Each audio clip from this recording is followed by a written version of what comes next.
Mate, that's an awesome setup. I heard you had a bike in your living room. Yeah, this is my summer living room bike. Your summer living room bike. Go on I then. have a winter living room bike for in the winter. Which one's the winter one? The Gucci? That's the V7. Yeah, that doesn't play in the wet. Awesome. Don't blame you. Mate, how do you want to do this? Obviously, do you want us to have a little chat first, or would you rather just crack on, we get to know each other along with everybody else during the whole podcast? I'm cool with cracking on, to be honest. I mean, I've got as long as you need, and just see how it plays out, mate. Sounds good to me then. Right, folks, here's Pete, hippo-drones. How you doing, man? Good, thanks, man. Good, thanks for having me. Excellent. Right, are you armed? Have you come armed and ready? I have a little tipple to start with, a little starter drink. Oh, I see. What's that? Which is a little bit of engine oil. Engine oil organic gin. Yes. Right. I am fully stocked on the old brew dogs again. So, that. You and your free drinks, eh? These are from the charity shop. Where my, I don't know if you've heard, I've said it on the podcast before. The last one or the one, I can't remember whether it was the last one or the one before. You gave a free because they can't take them at the centre, which is kind of understandable considering what the centre's for. Yeah, exactly. So they come to me. Happy days for a little donation. Yeah, brilliant. Dude, how about to start with? Can I as usual? Can I just throw the floor open to you? You tell us a little bit about yourself, and we'll go from there. Who are you? What you do? Yeah, sure. I'm Pete. I've been YouTubing for about 5 years, and I'm in my 5th year of YouTubing now. I've got a channel called hippo-drones, motovlogs. I do all sorts of different things. I've got various different motorcycles, so the channel is mainly motorcycle related. But I like historical sites, so I often visit castles and things when I get the opportunity to, although COVID did kind of mess with that a little bit. I love motor camping. I love off-roading. I love road riding. I love a bike. I love bike. In the words of Gorilla Biker, I love bike. So what got you into YouTube? What made you start YouTube? I always thought it was a little bit weird. I met Royal Jordanian many years ago down at Rikers Cafe, and I was like, what's that weirdo doing with cameras stuck on his bike and all that sort of thing? I didn't get it. And then I started riding around in Scotland when I was in the Navy, and I had no friends to ride with up there, so I recorded rides. Didn't think anyone would be interested in that sort of thing, and no one really was at that sort of time. So they just sort of stayed as my own personal things. And then I discovered a channel called Phil480 and Andy Mancam and Sven Garley. And Sven Garley, I think, was probably the most influential because I started watching his videos. It's a sad story about a bloke, but I started watching his videos around the time I started learning how to green lane, or rather ride dodgily up in Scotland where you're not supposed to ride. Now, you mentioned that about the Navy. Now, this is something I have to ask you. What drove you, not just to join the forces, because I understand that, but to be a submariner? Stupidly, when I was little, and submarines are a lot bigger when you're little, I thought they were really, really cool. And I thought I'd get to see the underwater city. But little did I know that they're not cool. They're not small. Sorry, they're not big. And even a short person like me will end up with permanent scars on their chin and forehead from going through hatches and stuff. I'm an engineer at heart. I've always have been pulling things apart ever since my dad didn't let me use his spanners. So becoming an engineer was kind of inevitable, even though school life, I did nothing. I mean, if I hadn't joined the Royal Navy, I'd be on, well, I wouldn't be here. I'd be in a bad way. So the Royal Navy sorted me out. So the forces was a natural thing. I needed the discipline. The Navy was, I like boats, and submarines was, I'm stupid. So how long did you spend, A, in the forces and B, in the submarines? I was 12 years in the Royal Navy. Due to some issues, as in falling off motorcycles and things like that, I was a bit delayed in getting to sea as a submariner. And because I joined as an engineer, it took 3 years of training just to become someone that they could use. Right. So I joined in just before the 9/11 stuff. My first sea draft, we ended up going at full speed towards America to see if we could help out. And then after that, did career training. And it's a long-winded story, but with submarine schools getting condemned for having bad electrics, me breaking myself several times, I actually joined the submarine fleet in about 2005. Mm-hmm. And yeah, I was there till early 2013. Oh, wow. Wow. I mean, it's kind of cool. We don't get to see all that much as a submariner. We do 1 patrol a year almost, and that's about 3 to 4 months. Mm-hmm. So it's pretty easy. And if you break yourself periodically on motorcycles, you don't have to go to sea very much at all. Now, what I remember about submariners in my old job at Downing Street is they always used to rock up the week for Remembrance Day. They'd always rock up. I think it was the week before or 2 weeks before. All the submariners would turn up at Downing Street to get the picture in front of number 10, and they'd give you the little wee dolphin, the wee emblem. And I remember saying to them, how come you guys are here now? Like, you always seem to turn up early. And they're like, oh, we're not allowed to celebrate Remembrance Day with everybody else. And I was like, why is that? And they were like, well, because apparently we're too uncouth. And I thought, is that true? Or were they pulling my chain? Underwater, underhand, and downright un-British, I think was the phrase. Yeah.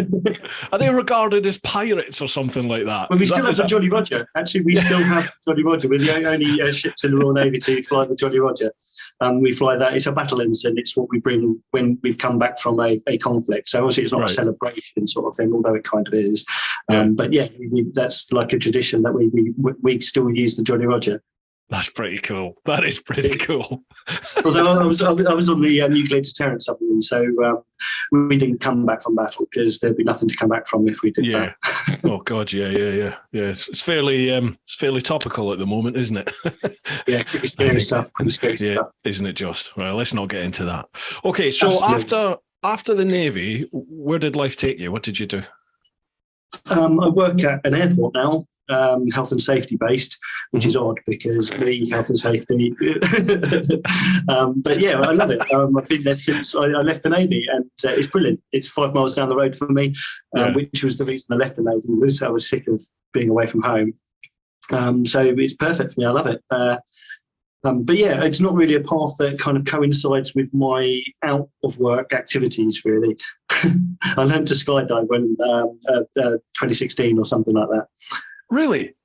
Yeah, that didn't work out for me. There's a story there. Come on, tell me. I had a bad landing. I was supposed to do 18 jumps, which would get me my full BPA license to be able to jump out of aeroplanes whenever I wanted to, and I did all the levels 1 to 7, and then you sort of do consolidation jumps where you go and by yourself, you do what you want when you're in the air and stuff like that. And I did it in Spain because it's nice and hot there and stuff. And on jump 15, I had a bad landing and duffed up my other ankle. I've already got a duff ankle. I didn't tell them that at the time, but duffed up my other ankle, gave myself sciatica, and decided it wasn't. Motorcycles are safer. Gee whiz. And you're a little bit like me, are you not? You've got a propensity to throw yourself off of motorbikes as well. Is that true? I mean, I'm quite good at it now, I think. Yeah. Although I'm a bit out of practice. Well, we'll say that. Since starting dirt biking, it's kind of picked up again. But I don't count them as off. They're not offs. They're practice.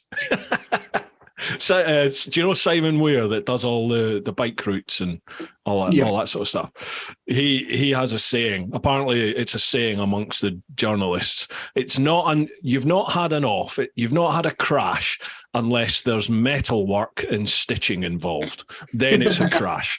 As in, you've had like pins put into your bones and things like that. Oh, I've not had a crash then. There you go. You're fine. I've broken my back, but they didn't have to pin me up.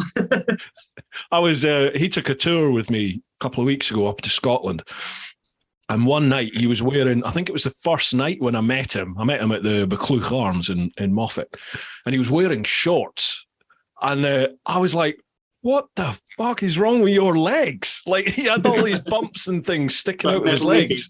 Yeah, and he was just like, that's 15 years riding motorbikes for magazine.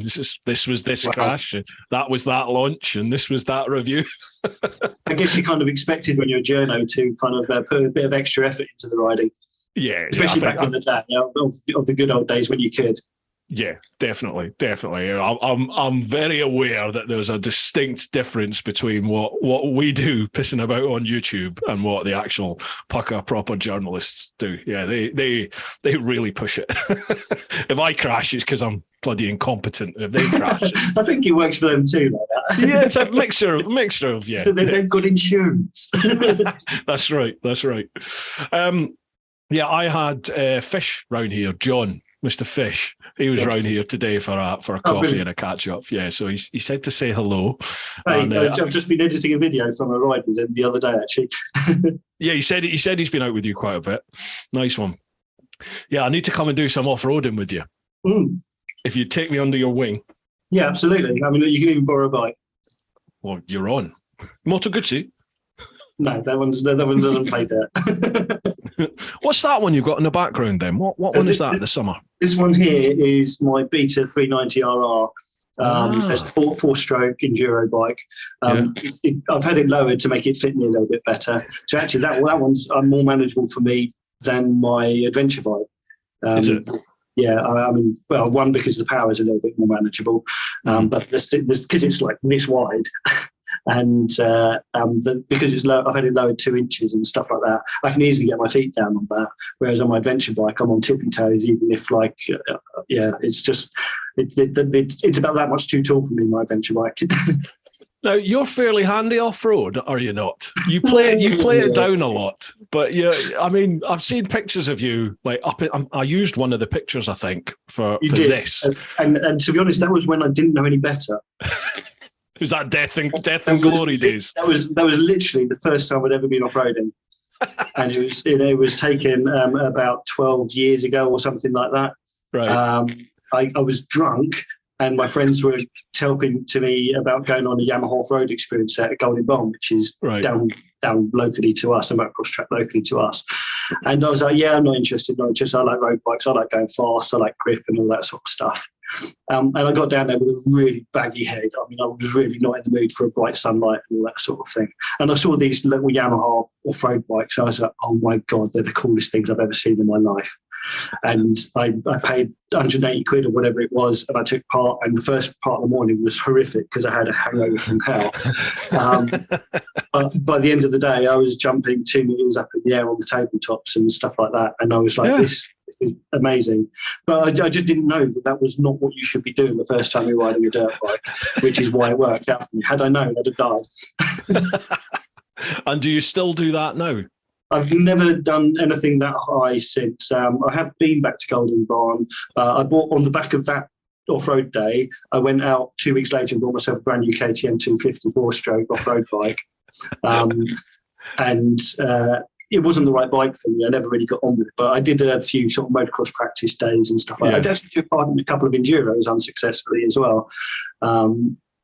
But yeah, I never gelled it. I didn't quite get what I was doing because I had no one to mentor me. And I gave up on it because my second KTM that I bought got stolen. Right. And it broke my heart. I nearly gave up biking altogether on that, to be honest. Did you? Yeah, it just broke my heart. Because they sold it from my house. It wasn't like it was from the high street or anything like that.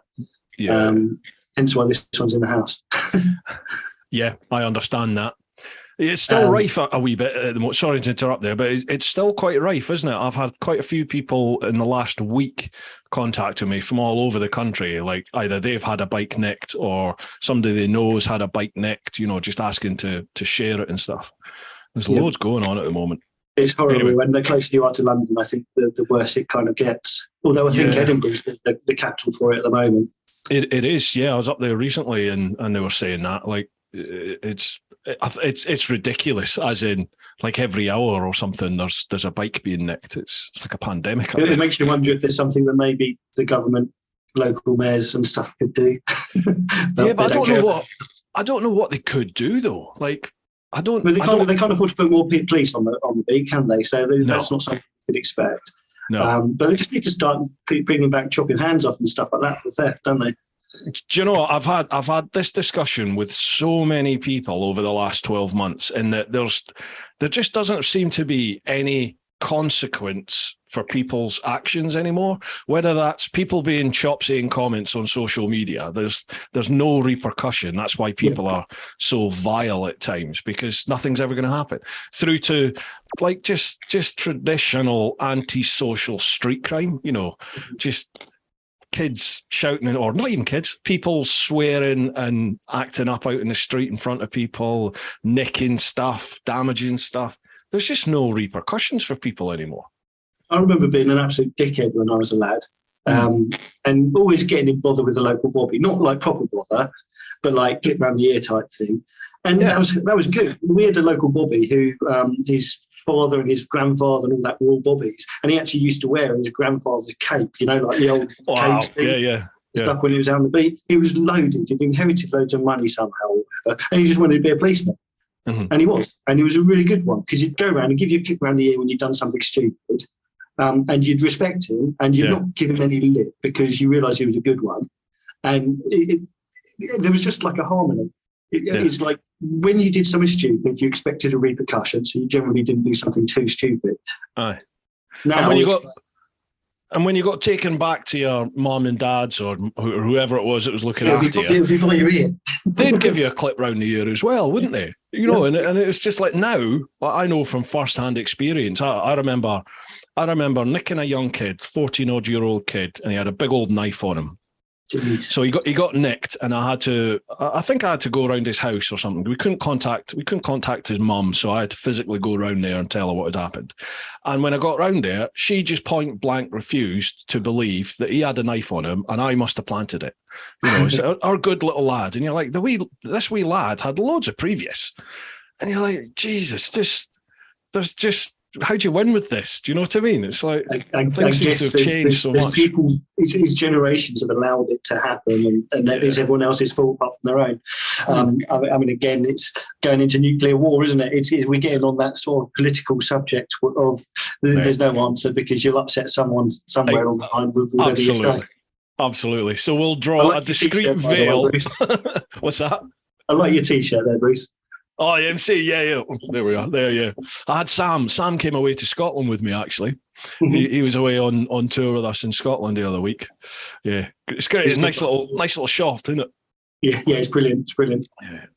Yeah. We'll give that a little shout out there, folks. That's at it's Route 1066 CAF. Yeah. They've got a wee shop right behind the CAF over on Hastings. Is that the A21, isn't it? It's on the I can't remember the name of the road, but they sell good fry up there. So while you're deciding what previous stuff to buy from them, you can fill your belly too. That's right, and they do some bike nights and stuff. I think they've had the last bike night now for the season, but it's still. Sorry, mate, go on. No, yeah, I was just agreeing. Yeah, but it's still, the CAF's open all year round and the shop's open all year round. So make sure you pop in, and if you go to the CAF, make sure you pop through into the shop as well. They've got a good range of kit in there. Anyway, that's my little plug done. Right, Pete, how about we crack on with questions, because there are a lot of questions. You are a popular man, mate. It's not true. Honestly, there is a lot of questions here. So. Cool. First off, we'll go across onto the clan over on Patreon, patreon.com/TeapotOne. Excuse me. First question, Chris Kemp. Hey guys, hope you're all good. What would be your best and worst places to be accidentally locked in overnight? Oh, that's a good one. I thought this was going down the best place to ride, worst place to ride. I like this. Accidentally locked in overnight. Accidentally. Yeah. Some of the bars I went to when I was in the Navy in my early days, that was a big, great cruise liner, that was. But I won't tell you what we got up to in those. So that would be the place to be locked in. That's the one you want to be. Yeah. Although I love castles, so I would quite happily be locked in a castle for an indefinite period of time, as long as it wasn't the dungeon. Yeah. What about ghosts? Yeah, bring them. Do you believe in them? No. I don't mind being scared. I don't believe in them, but I don't mind being scared by the idea of them. Does that make sense? I think no. I mean, I'm an atheist, so I don't believe in lots of things. But it doesn't mean that it wouldn't scare the crap out of me if Jesus come down and gave me a slap on the ear for being a twat. Have you heard? I've told my ghost story on here before. Have you heard that? Don't think so. Right. For those people who've heard this before, I do apologise, but I'm going to go through it and I'll try and be as quick as I can. Back in the day when I was at uni, I was a bouncer in Glasgow, and in the club, part of your duty at the start of your shift and the end of your shift, you had to open and lock the fire exits for the whole club. So the club that I worked in, it had 3 clubs within it, 3 distinct levels, and the very top one was called the attic because it's right up in the top. And the fire exit inside in the attic off the dance floor was just one of those traditional fire exit doors, with a bar. You push the bar and it opens. And then it just went to a staircase, and it just went to this totally bricked in staircase. It was about 5, 6, 7 flights all the way down to the bottom. And it's about maybe 6 to 8 feet wide, totally bricked in either side. You go down some steps, landing, down some steps, landing, down some steps, landing, like that, all the way down, totally bricked in. The only ways in are from the very top and the very bottom. And it's got like emergency lighting in it as well. So you could see.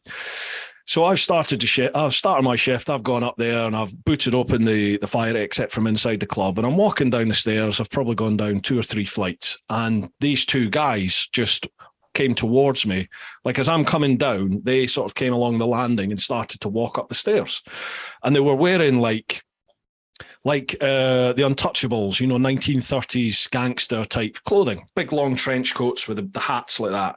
And they had the hands in their pockets and their heads down. So the rim of their hats covered their eyes. I could see like the lower jaw, but they couldn't see the eyes. And I was like, oh, guys, how'd you get here? Like that. Well, I can't remember. I shouted something at them anyway, like, who are you?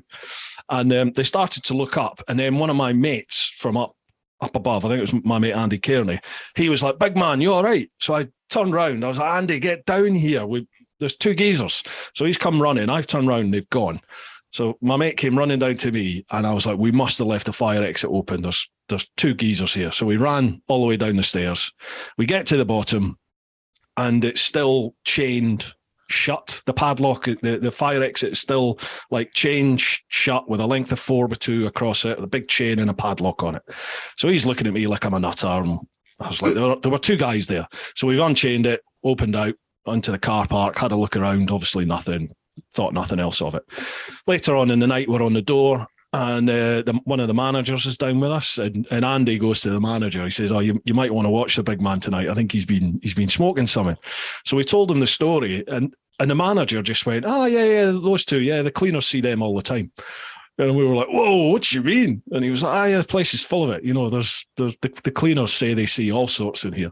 And it turns out this club used to be called the Locarno. I think you can Google it. It was a big dance hall. Glasgow was quite famous for the dance halls back in the day. So it was an old dance hall back in the day then. So who knows, man? I don't know. I didn't believe in any of that.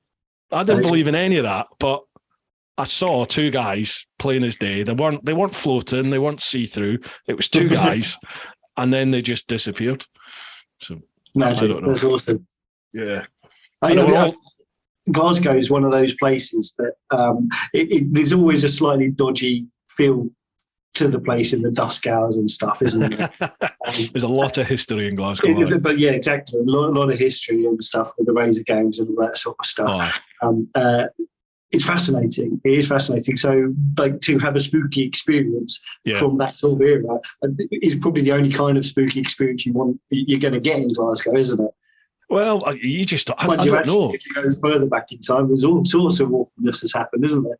Definitely. And I think the more you're open about this and talk about it to people, you'd be amazed at how many other people step forward and go, actually, yeah, I've got a bit of a story. And like I've chatted to people in my old job about this, and the amount of people that stepped forward and said, oh, I saw something at Downing Street has so many different alleged ghosts in there. Like there's a wee girl there's like a 5-6 year old girl that hangs about as you go into Downing Street. through the big number 10 door. On your left is a wee corridor, and then under like a door under the stairs, you go through that and it takes you down to the canteen, you know, like sub-basement canteen. And this wee girl allegedly hangs around on those stairs, and the amount of guys who are just like, yeah, there she is there, and she just takes you by the hand and will walk you down the stairs, you know, and it's just like real, but they're so blasé about it when they talk about it. Oh yeah, I saw such and such there again. It's like, oh my God. Wow. So I don't know what to make of it. I really don't. My mum was a big believer in it. I have not got a clue. I think if I was to seeing is believing and all that sort of stuff, isn't it? If I was to see something that completely I could not explain, then I'd be more inclined to believe that. But then I'd be completely bricking myself about, oh my God, maybe I was wrong about the atheism and all that sort of stuff. Do you know, I find, I don't know about you, but I was a total atheist, didn't believe in any of that. Everything was very black and white to me. And then in the last sort of 10 years, I've definitely changed. And I'm not saying, I don't believe there's a big white bearded geezer sat on the clouds in white robe. Yeah, it's me. Yeah. I don't believe in that. Bruce Almighty. Yeah. But part of me just thinks, there must be something else. There's got to be something more to it. There has to be. There's got to be something more to this. I mean, I was brought up as a Catholic to start with, then Church of England, and then whatever. I was in the Navy. I'm not quite sure. They just made us go to the church. Sort of yeah. But then, as I've got older, I've sort of moved away from it, and I'm more scientist, not Scientology, but more science based in my belief. Yeah. And I just think it's a complete freak that humans have made it to where we are. The fact that I'm sitting on a chair, this thing that I'm sitting on is just a pure freak of nature. Yeah. Every dice roll happened to get to this point in time where I'm sitting here speaking to you over the internet. But have you heard like there's so many different, not conspiracy theories, but there's so many different like theories out there about how we got to where we are, as in, obviously, there's the whole alien thing. Have you heard about that? Like, well, like the Egyptians and the Incas and stuff. Yeah, but like how did? Wouldn't surprise me if there was some great reset in the past. I mean, I've sort of seen some of the conspiracy theories of the Egyptian stuff and some of the tech that they had and some of the ways they were doing things. We're only just learning how to do now. Mm-hmm. So we're about to do this new reset, which is what COVID and Russia and all that sort of stuff is about. But again, is that it, or is that just what? I mean, the powers that be. Again, this is all conspiracy bollocks, isn't it? Is there like this outer group of people who have overall control, or is that just a load of tosh and we just do our thing? But I mean,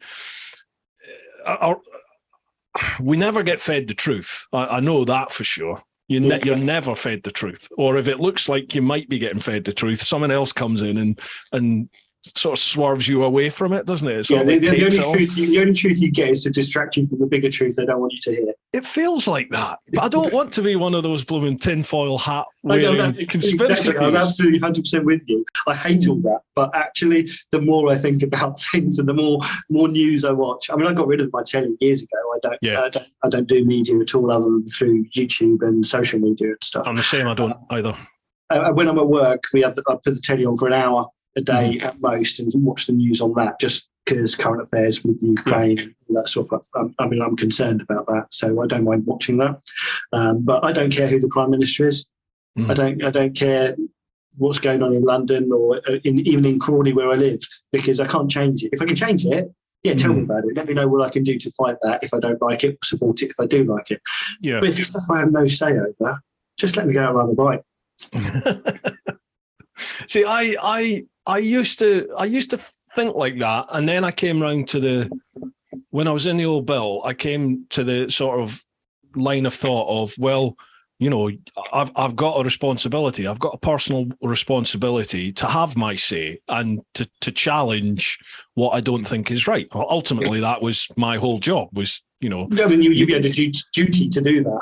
Yeah, and I used to think that, you know, my vote would make a difference. And the more time I spent in those circles, in that diplomatic sort of arena, listening to all these cretins laughing and joking and not giving a flying fajita about anybody else, to be perfectly honest, I did start to become quite jaded about it all and just think, it doesn't matter. It really doesn't matter what you vote.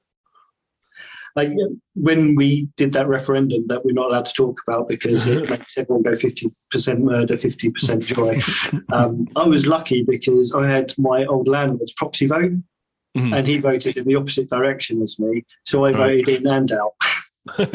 Did you? Yeah. Cancel it all out. Yeah, I mean, completely pointless venturing going down the vote office for that one. Yeah, Jesus, we've got into politics, haven't we? We said we wouldn't do that. Politics and religion, actually, we've smashed both the two things that we said we weren't going to talk about. What's the other one that you're not supposed to talk about? Politics, religion, and oh God, I don't know. Politics, religion. Did you spill my shandy? Did you spill my shandy? What? It's all that pub talk, isn't it? It's You looking at me. Right, okay. Did we cover, right, so your best place would be some of the places you spent in the Navy, which we can't talk about. What's the worst place? What was that? Was it a castle? No, that was also a best place. To be honest, I'd go with castle because, I mean, like, I don't think it would end well. I'd probably be quite itchy if I spent too much time in some of the other places.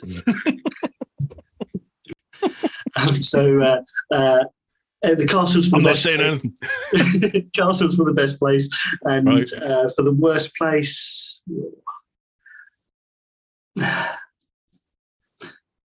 that period when you're one of our submarines. When I come back from sea, we got quarantined because we came down with DMV. Yeah. So we'd done our patrol, and then everyone got sick on the way home. So we'd been away 3 months under the water for 3 solid months. And we come back all ready to go home and that. Then every single one of us quarantined on that submarine, not allowed to leave it for 2 weeks. So it's like being in purgatory. So we're alongside. We could see freedom, but we couldn't have it. And if that would be where I'd not want to be ever again, because you've got so much joy of money that you've saved while you've been at sea, and all motorbikes you want to buy and all that sort of stuff, but you just can't do it. And you're just forever on board that submarine. Yeah, that would be the worst place for me. Oh, God. Being at sea is fine. Being at sea is fine, but being alongside and not being able to leave. Yeah. Yeah, the bit in the middle, yeah. What about you? Best place for me? Sheesh. Best place to be locked in overnight. I think the best place for me to be locked in overnight would be in a bar somewhere with my mates. Just my mates. That would be great. Have a great time. I like that. I like social stuff. Did I tell you I've got my own pub? I heard, actually. Yes. Fish was telling me all about this. Yeah, we need to chat about that. You've got proper chillers and everything, haven't you? I've got a fridge. I mean, I don't chill. Fish made it out like you've got like a full-on proper pub with chilled kegs and everything. No, it's not quite that. I mean, it looks good, but it's not quite that. Right, okay. Worst place for me to be accidentally locked in overnight. Do you know, it would be not so much locked in, but if I was left at sea just treading water overnight. I've got a thing about like being on the surface in the sea. Right. Like not in a boat, but just treading water. It scares because of Jaws, it just scares the living crap out of me. But I'd love to be underwater and like cage dive with great whites. Yeah, I'd love to do that. I'd love to do it. No. But it's the thought of being on the top and not being able to see underneath me that scares the living daylights out of me. Did you ever used to watch Howard's Way, or was that before your time? Yes. No, I remember that. I remember Howard's Way. And at the time, my dad had a boat which used to belong to Bobby G. All right. Not that that's a claim to fame. Bobby G? Who's Bobby G? Bucks Fizz. Oh. It was a rubbish boat. I mean, I think it was before he got famous because it wasn't a good boat. It was rubbish. But anyway, he got some water skis and stuff like that, and he wanted to teach us to water ski. Yeah. But previously, I'd watched the Howard's Way episode where one of the guys had jumped in the water to go water skiing and got run over by a speedboat and decapitated by the propellers. And I would not go in that water. And my dad would not turn the engines off from this boat because he was scared of them not starting again. That's how good this boat was. And when the engines are running on and out, the propeller just sort of spins round. Just it turns round. It doesn't do anything, but it turns round. And if you were to put your hand on it, it would probably stop. Right. But me being some 9-10-year-old kid at the time or whatever, that was like no. Howard's Way. I remember Howard's Way. I used to play the piano when I was wee, and I remember learning the Howard's Way theme tune on the piano. Cool. Couldn't play it now. I can't play the triangle. Right. Cheers for that one, Chris. Next one, Lee Vigar. How you doing, Lee? Hope you're both well. Top Man, another YouTuber I follow. My first question, what's your number one biking road? There we go. To me, there's two. There's two that are my favourite in the UK, and possibly they're rose-tinted spectacles because I loved them at the time. They were my like little freedoms when I was in the Navy. Yeah. One is down in Torpoint, and it goes between Torpoint and Loo. It was known as the Torpoint Twisted. And that's just amazing. And back then, we were proper headbanging on at the pace we were riding at. I had a Gixxer Case 7 750 at the time. And it was a beast. Have we fallen over because you've frozen? Oh, no, I'm here. Oh, cool. Okay. It was an absolute beast. And the twists and turns along that road, I wouldn't say I could do them blindfolded, but I mean, it was. I was knee down in the wet along there. I knew the road that well.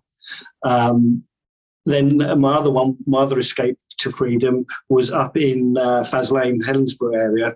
It's the lock road between HM Naval Base Clyde and Arrochar, and then up to Oban. And that little lock road where it just follows, like it's like humpback, but it's like being on a roller coaster. Yeah, it's lovely. The amount of times I did that, I had a Husqvarna supermoto up there. And I used to have to strap a jerry can to the back because I could barely make it to the petrol station from the main post without running out of fuel. But yeah, I loved riding in Scotland. But that little road there was just amazing. It's just like my little fun place. Yeah, my favourite's up in Scotland as well. Actually, now, well, I've got two. There's one in Spain in the Picos, and then there's another one in Scotland. I can't remember the road name, but it's basically the only main road up in the northwest, and it takes you into Sutherland all the way up to the top. I just love that road. Just for the road, the scenery, it's just gorgeous. I love it. It's great. Scotland has got some of the best riding. You just can't beat it, can you? I'd forgotten. Well, you've done Europe a bit more, haven't you? So you've experienced some nice weather and nice roads. Yeah, and I used to think Scotland was good, but there's better out there. But having just done it 2 weeks ago, I was blown away by how good not only was the riding, but the scenery. Yeah, and the road surface is good because, like most places, the amount of cars per mile of road is just ridiculous. Yeah. I was just blown away. I've still got to edit it, and going by my current standards, it's probably going to be about 5 months before I actually edit the video. But I was just constantly going, oh my God, this is amazing. Like it was just stunning. Everything about the place. I was just like, holy shit, I don't remember it being this good. It was awesome. I remember riding through Cheddar Gorge and thinking, oh my God, I was like breathless looking at the scenery. Yeah. But when you're up in Scotland, you can do that and you're not in the 30 mile an hour limit. Yeah. And it's just the best of everything. You get to ride briskly. I mean, you can't go hell for leather, can you? Because 60 miles an hour, obviously, yes. And there's sheep and things to worry about. Yeah. Deer, golden eagles. Yeah. Yeah. But yes, Scotland is incredible riding. Absolutely. Second question from Lee. Second question, with NASA heading to the moon 50 years later, do you believe we ever landed there 50 years ago? Fact or fiction? Oh, here we go. Conspiracy theories. Did we land on the moon? I have to believe it because I love space. I love space travel. I would sign up to do a one-way trip. Wow. I honestly would. I would go, okay, as long as I had all the things I like. Admittedly, I wouldn't be able to bring motorbikes unless we had a moon bike or a space bike or something like that. How cool would that be? A space bike, a speeder bike. Speeder bike, yeah. That would be awesome. But yeah, I mean, a while ago, Lynx did a competition where you could win a trip into outer space or something like that, and you had to be in the top 2% or something of sharing the. Just giving them free advertising, basically, and just spamming with your friends until they get sick of you. And I was like in the running for this for about 3 months, where I was just like, literally, this is what I want to do with my life. I've driven a nuclear submarine. I've fallen out of an aeroplane. I want to blooming go to space. And everyone had my back. They even though they were sick of me and absolutely fed up with it, they kept sharing and sharing and sharing. And I didn't see this. It was a while ago. It was off the Lynx cans or Axe, whatever they call it in America and stuff. But this is the trouble is though, because it was such a lucrative prize, people were cheating, and I just got so fed up with fighting the cheats and still doing well. And I mean, it's one of the things that probably made me better at Facebook than some of the other social medias, is because I learned how to manipulate people on it and make them do my guidings. Sorry, mate, I just erupted my can of it's beer. Cool. I'm a bit concerned because my gin is about to finish and I'm about to go on to my fizzy pop. Yeah, sorry about that. The can just exploded everywhere. Never apologise for beer. Yeah, I'm with you with that. I want to believe that we did do it. I would hate to think that such a historical, monumental step in the history of our existence was made up. I would hate to think that. So, Hobgoblin. Oh, nice. Somebody else drank that on here. Who was that? Can't remember who that was. Somebody else has had Hobgoblin on. It was that Mayer, wasn't it? It was what? That Mayer. Yeah, it probably was. No, she was on wine. Yeah, she was drinking wine. £38 million per glass, yeah? Yeah, that's right, yeah. 8 litres of it in one glass, yeah. That's probably why it cost so much. She did buy all of the wine. Right, cheers for that one, Lee. Next one, Highland Wolf. Hi, one and all. My question would be, if you could pick any bike for a paid one-off trip, where would you be given... Sorry. My question would be, if you could pick any bike for a paid one-off trip, where would you be given any motorcycle for the trip? What would you choose? My question would be, if you could pick any bike for a paid one-off trip, where you would be given any motorcycle, what would you choose? Right, we got there eventually. So any bike, so any trip, I assume, or as well? Yeah, so it's a paid one-off trip, but you could have any bike to do whatever that trip is. What bike would you take? Assume it comes with support and people to fix it when it goes wrong. Yeah, let's say that. Yeah, why not? Probably, say, a Beta 480 RR with extended petrol tank, seat concept seat, and the suspension load so I can fit it. And then to infinity and beyond. What is that? I've never heard of it. It's one of these, but with a bigger engine. Wow. 480, did you say? Yeah, so this is the 390cc, so 480cc. It's the equivalent of like the KTM 500 enduro bike. Slightly more powerful, I think, actually, or at least these years is probably different. But I like the Betas because they come slightly lower anyway, and I don't like KTM or Husqvarna or Gas with what they're doing. It's not that I don't like the bikes, it's just I don't like what they're doing. Of just buying it all and just making them all the same, just a different colour. Right. I think Beta are the only ones left as far as I'm concerned of the true, not KTMs. Yeah, got you. Even though in the olden days they used to have KTM engines. Oh, so has KTM got gas as well now? Yep. They're like doing a sort of more budget version of their bikes. Man, I didn't even realise that. Yeah, I think it's naughty. I mean, like in the olden days, Gatwick and where I work, they weren't allowed to be run by BA because of the Monopolies Commission. Yet this motorcycle manufacturer is quite happy to buy everything out and just put different colour plastics on the same bikes and call them a different model. Yeah. But then I guess in China they're doing exactly the same thing, aren't they? On Honda, they buy bikes are prettier, buy bikes from China that are just other bikes with a different sticker on. I think most bikes out there now have various components that are all made in China. Mm-hmm. Hence why they're struggling to get stock at the moment. And a lot of rubber. Well, the rubber, I think, allegedly the rubber is because of Ukraine, because apparently a lot of rubber that is used in the modern tyres actually comes from Ukraine somehow. I had no idea about that. I'd read that. I'm not quite sure the science or maths, whatever. Yeah. But yeah, I'd heard that as well. But also, again, Russia as well, probably too.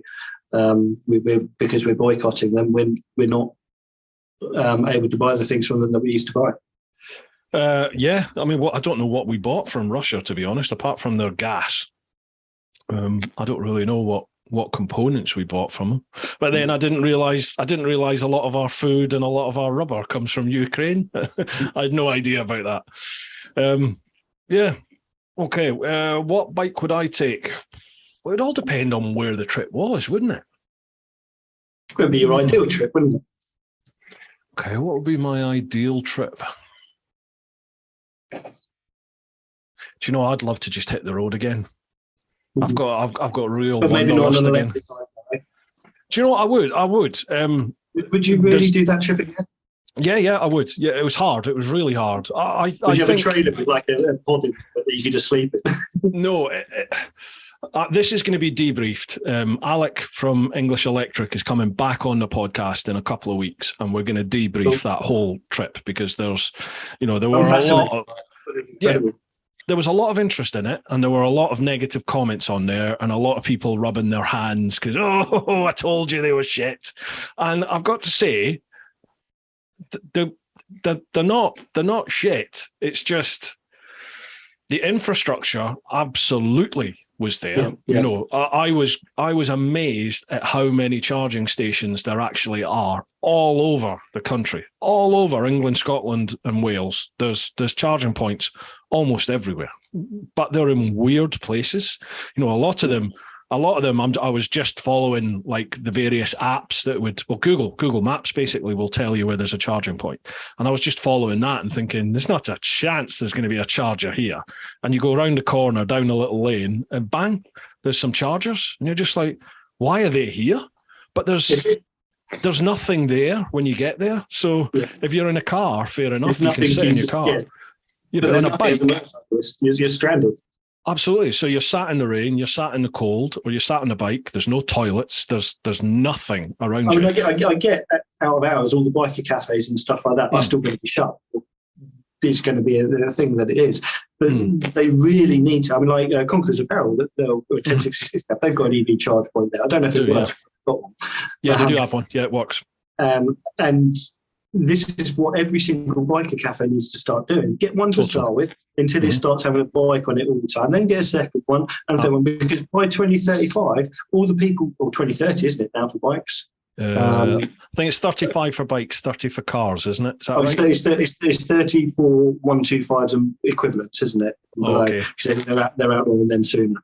Right. But anyway, the bigger bikes, by the time the only bikes you can buy are them, like brand new versions. Every single biker cafe needs to have as many charging points as they can get in them, because it's not going to work otherwise. And they can charge a premium for it, because it shouldn't be a free service, because you're not going to make the money on burgers and cups of tea, are they? Well, so, they will, really, because, you know, with the best will in the world, I don't see technology advancing in the next 10 years. I don't see technology advancing to the stage where you're going to be able to charge up in 5 minutes or even 10 minutes. I can't wait for electric vehicles or electric bikes and cars, I guess, as well. It's for when you go on a track day, in every single garage, there's going to be a high output charge point. So that you can go there in your Energicas and equivalent superbike electric vehicles and charge up between sessions and have a full battery. I mean, if English Electric want to reach out to me, go, here's a bike, do a track day on it. I'll put it in my van with a full battery and I'll see if I can get around the circuit for the whole day if they want to. Yeah. I think they'd probably be better off hiring someone else who's better at tracks. I don't know. You know, English Electric are very open to ideas. So if you've got ideas, contact them, because they are very open to a lot of this. And I've been I wasn't surprised this time when Alec reached out and said, look, any chance I can come on the podcast to have a little chat and a debrief about what's going on? Because he was following the comments. And I think Energica themselves were a bit miffed at the amount of negative comments that by the fact that they let you do that when they knew that it wasn't going to be an easy thing, they deserve a platform to be able to respond to that. Yeah, because I think that was... They've gone, here we go, let's see if you can actually do this. And you did it. You did it. It wasn't Energica that did that. It was English Electric. English Electric are the ones that were up for me doing it. Energica had no sort of part of it. I just used an Energica bike. I was very surprised once they knew about it that they didn't prioritize the new Xperia. I'd assumed that with the new Xperia now being out, it's a touring version, isn't it? It's a touring bike that's got double the range of anything else. 100% it would have been fantastic platform for them to go, look at this, you can do exactly. This. I mean, it would still take longer. Mm-hmm. But I would have got 80 to 100 miles between charges, would be far more reasonable, rather than 45 to 60. And you could have then chosen your point. Instead of going, I have to go to this one, you could have chosen where you went to have somewhere where you can go, not just get some shut-eye when you're getting into the late hours or whatever, or days 4 or whatever it is that you're on. Yeah. But you can actually go and have a look at a castle if I was doing it, or a nice scenery point, or whatever. You could actually go and do something while I was charging, instead of just thinking, I'm here for the 10th time today. Yeah. I would like to do it again on the Xperia. So, that I would like to approach, I'm going to approach Energica UK and just say, look, I'll do that again, and I'll do it on your Xperia. I was amazed that they didn't make one available. It was like, well, we don't have any available because they've got to go out. Yeah, they were like they've got to go out for like public demos, and you've been constantly promoting EV bikes. It's like you're kind of their perfect platform for a touring. Yeah, I mean, I don't feel like I'm a promoter of EV, but I've been riding and reviewing electric bikes since like 2018, and I do like them, but I do think I did think they were quite a way off from being a viable alternative. But the Xperia, I think the Xperia showed me in the southeast anyway that the bike was now good. The bike could do the miles, and it's reasonable recharging times. But what I was finding in the southeast was the infrastructure wasn't backing that up, because I was getting places and the chargers were full or the chargers weren't working. So that made me think, oh God, this around the UK is going to be a nightmare. And I think I had maybe 2 or 3 instances where chargers weren't working or they were full, but the rest of the time I could always get to a charger. So it was, there was a lot of positives with it, but it was hard, really hard. I'd quite like to do like a motor camping trip. I mean, obviously you probably need to do it through like proper campsites with power hookups and stuff. So, but you'd be on a 3-pin effectively on that. So you'd be slow charging. And probably slowly, even more slowly, because it's only going to be 130 volts, isn't it? Probably at a campsite. Yeah, AC is like 4 to 8 hours. But you could do that with charging overnight. Doing it like on a Isle of Wight visit or a Channel Islands visit or something like that, where it's a small place, so you can explore it without actually having to do mega miles, and then charge up when you're at the campsite. So that's something I think would be really awesome to see from some review channels and stuff like that. Mate, that's a brilliant idea. Do you want to do it?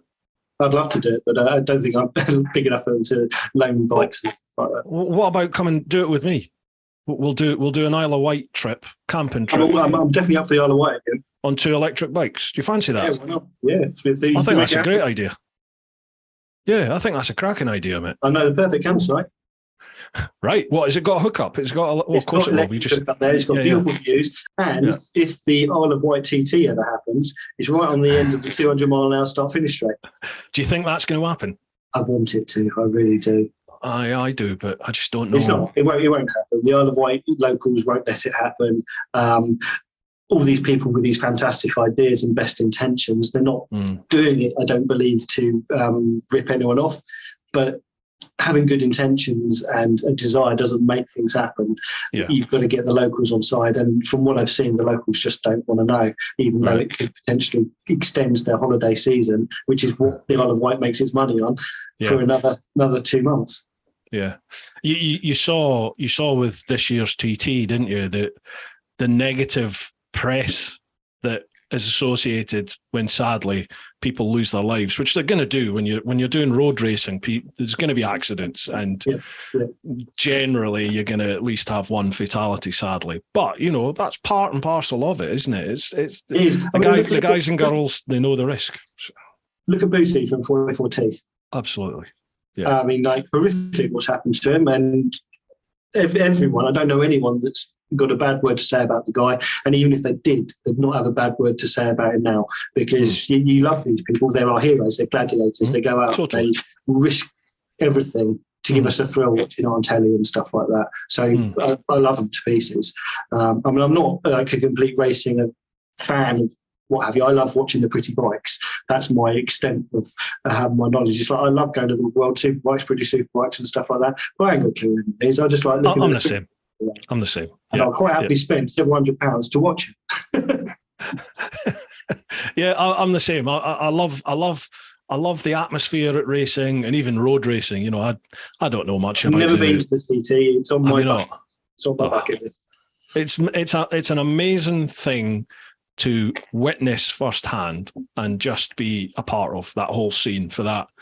Certainly for race week. I've not done practice week, but for race week, the atmosphere is just crazy. It's nuts.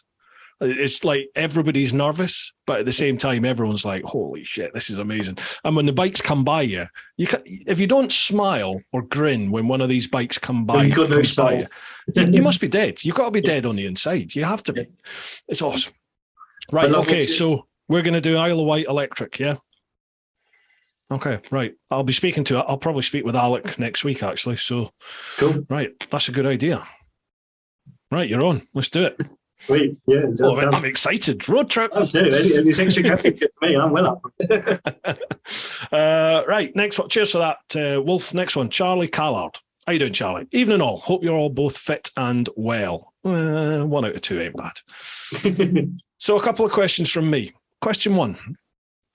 Well, they're all conspiracy ones. Question 1. Did Elvis really die when they said he did? Or did he just want some anonymity after a life of rock and roll?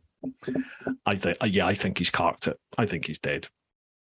He could be on that double-decker bus on the moon with Hitler, couldn't he? On the what? On the moon with Hitler. On the moon? Oh, Jesus. You're going down that's a YouTube rabbit hole, that is. Crikey. No, I think Elvis has carked it. I think so too. Just one too many cheeseburgers. Yeah, absolutely. It's funny you say that, Charlie, because I don't. Where was I? I think I was on TikTok the other day. I'd uploaded a vid onto TikTok, and there was some like conspiracy thing came up about Elvis, and they were like, this is like Bob Smith, like in 2012 or something, noticed the mark on a chin or something like that. And then like, this is Elvis, 1960s, whatever it was, same mark on his chin. And then they put them side by side and they were like, is he really dead? It's just like, well, he'd be about 90. Pretty wrinkly now. Yeah. Whereas this guy was like 60. It's like, if you eat enough cheeseburgers, as your skin, you'll get fatter, which will keep your skin tight and you won't get wrinkled. Is that why I have such a youthful complexion? Is that what it's all them cheeseburgers. Question 2. If you could only have one chocolate bar for the rest of your life, what would it be? Finally, a decent question. Right. One chocolate bar for the rest of your life. It's got to be a Yorkie raisin biscuit. I was thinking Yorkie or Lion Bar. From the fridge. It's got to come from the fridge, and then the big chunks hurt your mouth when you put them in there. Yes. And then you regret that choice for the day. But actually, it's the best chocolate. It's like a Toblerone. It's like S&M of chocolate bars. I'm just done with Toblerone. Have you noticed how much bigger the gap between each one's got? Yes. Right, okay. I think we'll both settle on that. Chocolate and raisin Yorkie bar. not for girls. I don't care if I'm going to get cancelled. I mean, they can identify as a man, and then they're allowed to eat. There you go. Identify whatever you like. Yeah. But that one. Keep them shiny side up, says Charlie. Thank you very much, Charlie. Just a question. Oh, here we go. Next one. Mark Fulcher. Hey up, me ducks. So a couple of things to ponder over this evening. One, when making a brew, irrelevant if either left or right-handed, which way is the optimum way to stir the cuppa? I'm a clockwise sort of guy, and I must emphasise the importance of making sure the spoon clinks against the walls of the mug with the occasional scrape of the base. Your thoughts? Well, I've mostly cut caffeine out of my diet, but when I was in the Navy, that was what we made, was brews all the time. Constantly. And to be honest, if you're only stirring in one direction, you're missing out. Yeah. You've got to go both ways. I mean, like that tea bag's got vents on both sides, and it needs to whoosh and whoosh and whoosh and whoosh. I'm sorry, but I might be overthinking. But tea bags, they would have vents only on one side if you're only supposed to stir in one way.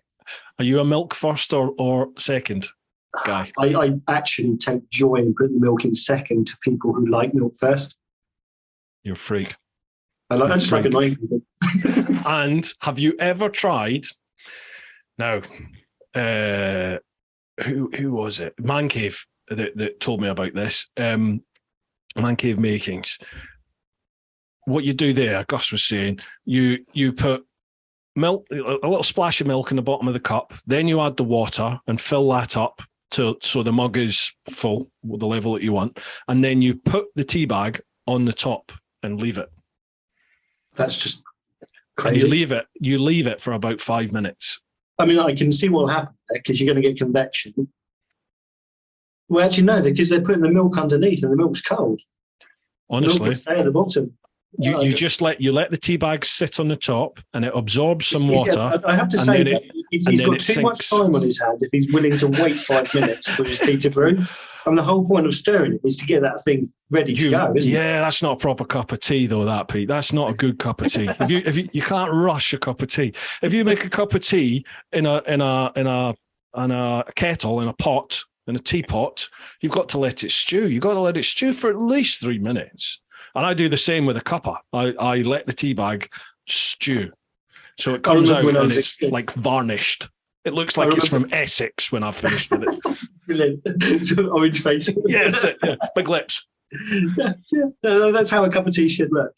I remember when I was a kid making, on Mother's Day or whatever it was, making breakfast in bed for my mum. We weren't allowed to play with the kettle and stuff like that. So we let the tea stew before we put the hot water in it, in the teapot. Right.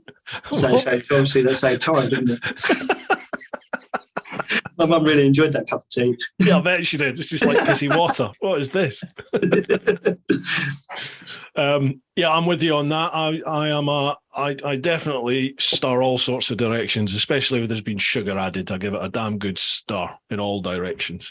But definitely, I'm a definite on the clink of the wall of the mug. There's got to be noise. Second question. As the Hippo boys are more inclined to the off-road sort of ridiculousness, a question. Why can't manufacturers produce a good old-fashioned, everyday enduro or road bike like the good old Suzuki DRZ 400? Exactly. Reliable, solid, go-anywhere sort of machine that was more than affordable and equally enjoyable. Overpriced, underpowered modern machines aren't worth a blow on a ragman's trumpet, in my opinion. This is the trouble, isn't it? You've got like the likes of KTM's Beta and all that sort of stuff, which are service them every 3 seconds and ride them until they go bang. Although my Beta is very reliable. Buy Beta, don't buy KTM. Sorry, KTM. That's you struck off. I think I was well and truly struck off there this long time ago when I had my 390 Jeep. I didn't sing praises. But what we need is, it doesn't need to be air-cooled because obviously that's a thing of the past. That's for dinosaurs to drive around on. It doesn't need to be carb because, again, dinosaurs. But fuel injection is now easy peasy for manufacturers to make. They're even making oil-injected 2-strokes again now. So, I mean, we've got the technology to make amazing motorcycles, but apparently the manufacturers don't want to make the bikes for the people that want these bikes. A DRZ 450 or 500 with a liquid-cooled engine, if KTM can bring an enduro bike out, I know they've got different rules because they're enduro bikes and stuff, which allows them to be non-Euro 5 and things like that. But I mean, like my Beta out, my previous Beta, the one before I got this one here, that had carbs. It was a Suzuki DR350 engine, but the bike's been outlawed. They can't make it anymore. They're not allowed to. But that bike was amazing. It wasn't fast, but it would go anywhere, and it actually would do road stuff far better than that would. Would it? What about the Honda CRF then? It's a good bike, but they in my opinion, what they should have done with they brought the 450 out briefly, and it flopped, so they got rid of it. What they should have done is done that in the same way they've done 300 or 250. The road in the rally style. Yeah, with long service intervals. Yeah. I think they just got it wrong with that. They brought it out and only had like 25 brake horsepower or something like that. That was the 450 or something. So it needed to have more horsepower than the 250 and 300. So it needed more than what it had. But they needed to sort of valve service and oil change. I think the valve service was okay, but the oil change was over 600 miles.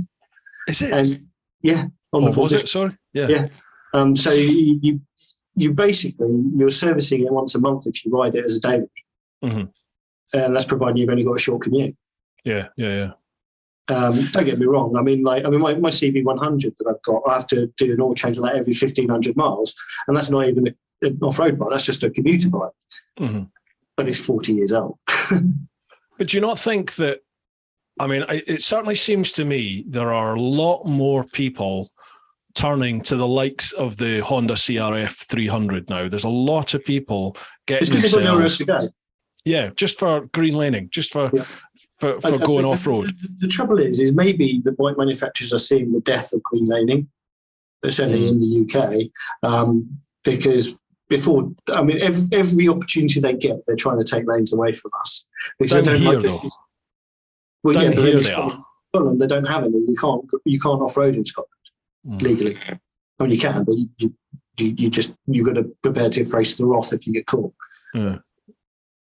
So still plenty of places in North England and Wales you can go off-road. Close, but Wales is good. Wales is one of the few places that you can actually go and do it. And it's harder for them to take it away from us because these are rural roads, and farmers and stuff like that need these roads, so they stay open for four-wheel vehicles or whatever, which means that motorcycles who don't tear up the tarmac or tear up the dirt as much are allowed to use them still. But down south, because every Conservative MP's got a little holiday home in Avenger or Shear or Hampshire or whatever, down by every green lane, they don't want us near them because we're noisy, inconsiderate people. Yeah, is that where electric could come in then? Well, actually, I was speaking to another friend of mine, Big Pezza, who's another chap I ride with. He was my mentor for green laning. Fantastic channel, fantastic guy.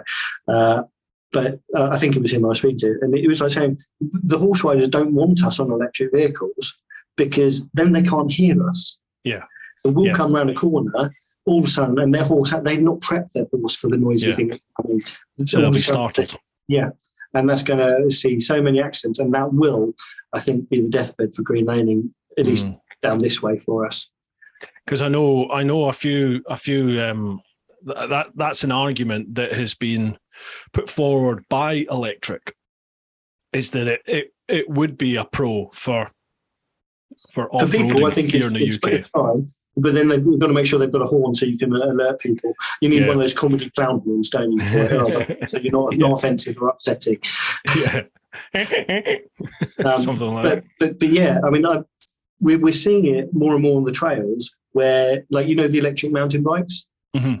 Now, instead of coming down the trails at 15 miles an hour, like they were when they were self-propelled, they're coming down at 30. Yeah. Because with their pedal assists, they're just able to get up so much faster speeds. And I wouldn't be surprised if a lot of them have turned some of these things into race mode or whatever it is that you do with them. Turned it up to 11. Yeah. This is the thing, they're noticing that these are coming through. They can't stop because they're just a mountain bike with skinny little tyres and rubbish brakes, but they're doing 30 miles an hour, which is the speed I'm doing on a noisy internal combustion engine that they hear coming, whereas they don't hear that coming. And there's normally That makes total sense, mate. Yeah, that does make total sense, actually. Oh, God, I don't know. But it's annoying because I hoped that the electric revolution was going to be the savior. Yeah. But the horse riders, and they're, to be honest, the only people on green lanes, other than myself, that I love the most are horse riders. Not saying I love myself the most, but what I mean is the ones I respect the most is the horse riders. One, because they're on an animal that doesn't deserve to feel any pain or scaredness, because I love horses. I've got a big thing for horses. I love them to bits. They can get hurt. We can get hurt by their horse getting scared. Yeah. And every single green lane I've been on, except for on a couple of occasions, the horse riders have been the most respectful of us and accepting of us. But then I guess I ride in a way that encourages that. Yeah, it's a two-way street, isn't it? I know lots of people. There was a channel that started trying to promote his videos on the TRF website and got shut down incredibly fast because he was riding like an absolute turd, being just a complete bellend. Yeah. And they weren't riding with number plates. They were riding fast. They were going off piste. All that. So they're literally doing all the things that you shouldn't be doing to encourage people to love us. Yeah. And then wondering why the police are chasing them.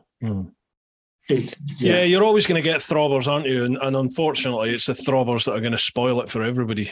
I mean, maybe they think I'm the throbber because I'm just too by the rules for it. But I want to enjoy this for years and years to come. Yeah. So I'd much rather do it at 25, 30 miles an hour than at 60 miles an hour for 2 minutes and then get banned. No, I get you. There's logic in it. There's places where you can go if you want to do that, though, isn't there? You go to one of the enduro actual circuits. Right, okay. Third question from Fulch. Having just been to Cadwell this weekend for the BSB round, attendance was up on the Monday at around just over 50,000, compared with MotoGP at Silverstone, where the Sunday attendance was just over 40,000. Is it about time they moved the GP British round back up north, made it more accessible and promoted family attendance? Just to compare, an adult ticket for Cadwell was 33 quid. Kids are free up to 15, I believe, and OEPs, like my dad, need shooting. I mean, they're on a reduced ticket admission fee. MotoGP is up near 90 quid a ticket, and then there's everything else that goes with it. Parking, overpriced Kenko and butties. Rant over, apologies. Right, okay, so moving the British round of the MotoGP, moving it up north. So I take it you're meaning to somewhere like Cadwell. Is that what you mean? And I suppose that in its... Well, I know some of the logic behind this, as in why it doesn't happen. It's because the likes of Silverstone, they actually have to pay to host the MotoGP. MotoGP doesn't pay a circuit to host them. The circuit pays MotoGP to host them. And there is like a huge overhead which they have to cover. Like Silverstone, I don't know what they covered this year. I mean, 40,000 is bugger all. Previous years, you're talking a lot more than that. And I know in previous years, they've covered their overheads. That's it. They've not really made much of a profit. So if you wanted the MotoGP to go up to the likes of Cadwell because they could accommodate the crowds that you're going to get, Cadwell would have to fork out a ridiculous amount of money, which then in turn would mean they'd have to increase the ticket costs. Cadwell also has no facilities, as in garages. So MotoGP, I mean, I'm not calling them prima donnas, but they're prima donnas. They want the best. Cadwell also couldn't handle it. The bikes that they've got are too fast. Cadwell is one of those tracks which is amazing. I mean, it's my first track that was on Cadwell. Very nearly my last, broke my back there. But on the mountain? No, up on Park Corner or High Side without on my exit. It was all right. It was the last lap of the last session, so I didn't waste the day. That's all right then. Yeah, it's fine. But Cadwell, especially around the woodland part of it, the tight, skinny bit, which is like the go-kart bit. Pavement, yeah. It's too tight and there's no runoff. So the fast speeds that the MotoGP guys can do, I'm surprised it's not been stopped for the superbikes. I love Cadwell. I think it's one of the best circuits in the country, but it hasn't got the facilities, hasn't got the circuit. It's like Mallory. Mallory's a fantastic circuit, but it couldn't cope with having MotoGP there. You're right. It's like you're saying about Silverstone. It's a nice big circuit. So they're not getting the people there. And this is the problem. No one's interested in it because it's not promoted properly. Because biking is a dying breed. We are dying now. It's why Harley Davidson is struggling with his business model, is because everyone is just getting older and no new people are coming in. But you not think there's a much younger crowd coming in now? I look around on socials and there's a definite increase in the younger biker, the younger sort of crowd, mid-20s, mid-30s. That crowd is definitely coming through. Definitely, as in there are a lot of people coming in now at a younger age because there's bikes accessible to people at the moment that are affordable, which weren't there in the past because you didn't have a lot of the Chinese bikes or the Royal Enfield and stuff being sort of out of the budget-friendly side of things. But people that buy a budget bike aren't necessarily going to be into the racing in the same way because they're not buying. I mean, you can't buy a super sport bike anymore for the road. So what can you buy for the road that's a super sport? The R7, is that not available publicly? But the R7's a twin. It's not super sport. It's what they're trying to tell us is super sport. It's got 70 horsepower, whereas in a 675 or a CBR 600 had 120 brake horsepower. Yeah. So it's almost half the power. Don't get me wrong, I think the R7 is a cracking motorcycle. The same with the Aprilia RS 660, which has got 100 horsepower, so it's a little bit closer. But these are different bikes. They need their own class, and they do. They've got super called Super Twins. I think is the class that fits them. But the only manufacturer producing a 600cc inline 4 is Yamaha, and that's a track-only bike. I think. True. I might be wrong with that. True. Yeah, very true. I was trying to think. By the way, how does this podcast work? Is this live on your podcast now? No. Can I go to the toilet? Of course you can. No problem at all. We'll see you in a bit, folks. Yeah, no worries. Take a break. Time for a quick shout out to this week's sponsors, who are Innov. Now, Innov specialise in motorcycle dashcam systems. You'll probably seen the vids on my channel. They've got the single camera, the C5. They've got dual camera, which are the K series, the K3 and the K5. K3's 1080, K5's 4K front, 1080 rear. Both the K3 and K5 have an external mic, which you can even wire up into your helmet and vlog with if you want. If you look at my California Superbike School Day vids, the audio, the onboard audio is all via the Innov K5 system. They've also got GPS tracking. They've got an external remote so you can lock footage as you go. They'll do that automatically anyway, should they detect any sudden movement. They've got parking modes on them, so when that's activated, even when your bike is left unattended and switched off, say you're a bike calf or park it up in a town or something like that, if the bike moves at all, then it'll automatically kick in and it'll start recording. So hopefully you'll get that car that hits your bike or anyone that does anything to your bike. As long as they're in front of those cameras, you'll capture them. Great system, folks. Invaluable in terms of any accidents for insurance, because the first thing your insurance is going to ask is there CCTV or witnesses? And if you have one of these Innov systems fitted, then you're covered. Providing you're in the right, you're totally covered. Well worth getting, folks. Head to the link down below. I've got the Innov UK website link down below. So if you're listening to the show notes, check that out. If you're watching the vid, have a look in the description. It is a referral link that just lets Inov know you've come from me, which helps me massively in terms of the sponsorship. It shows them they're getting bang for their buck.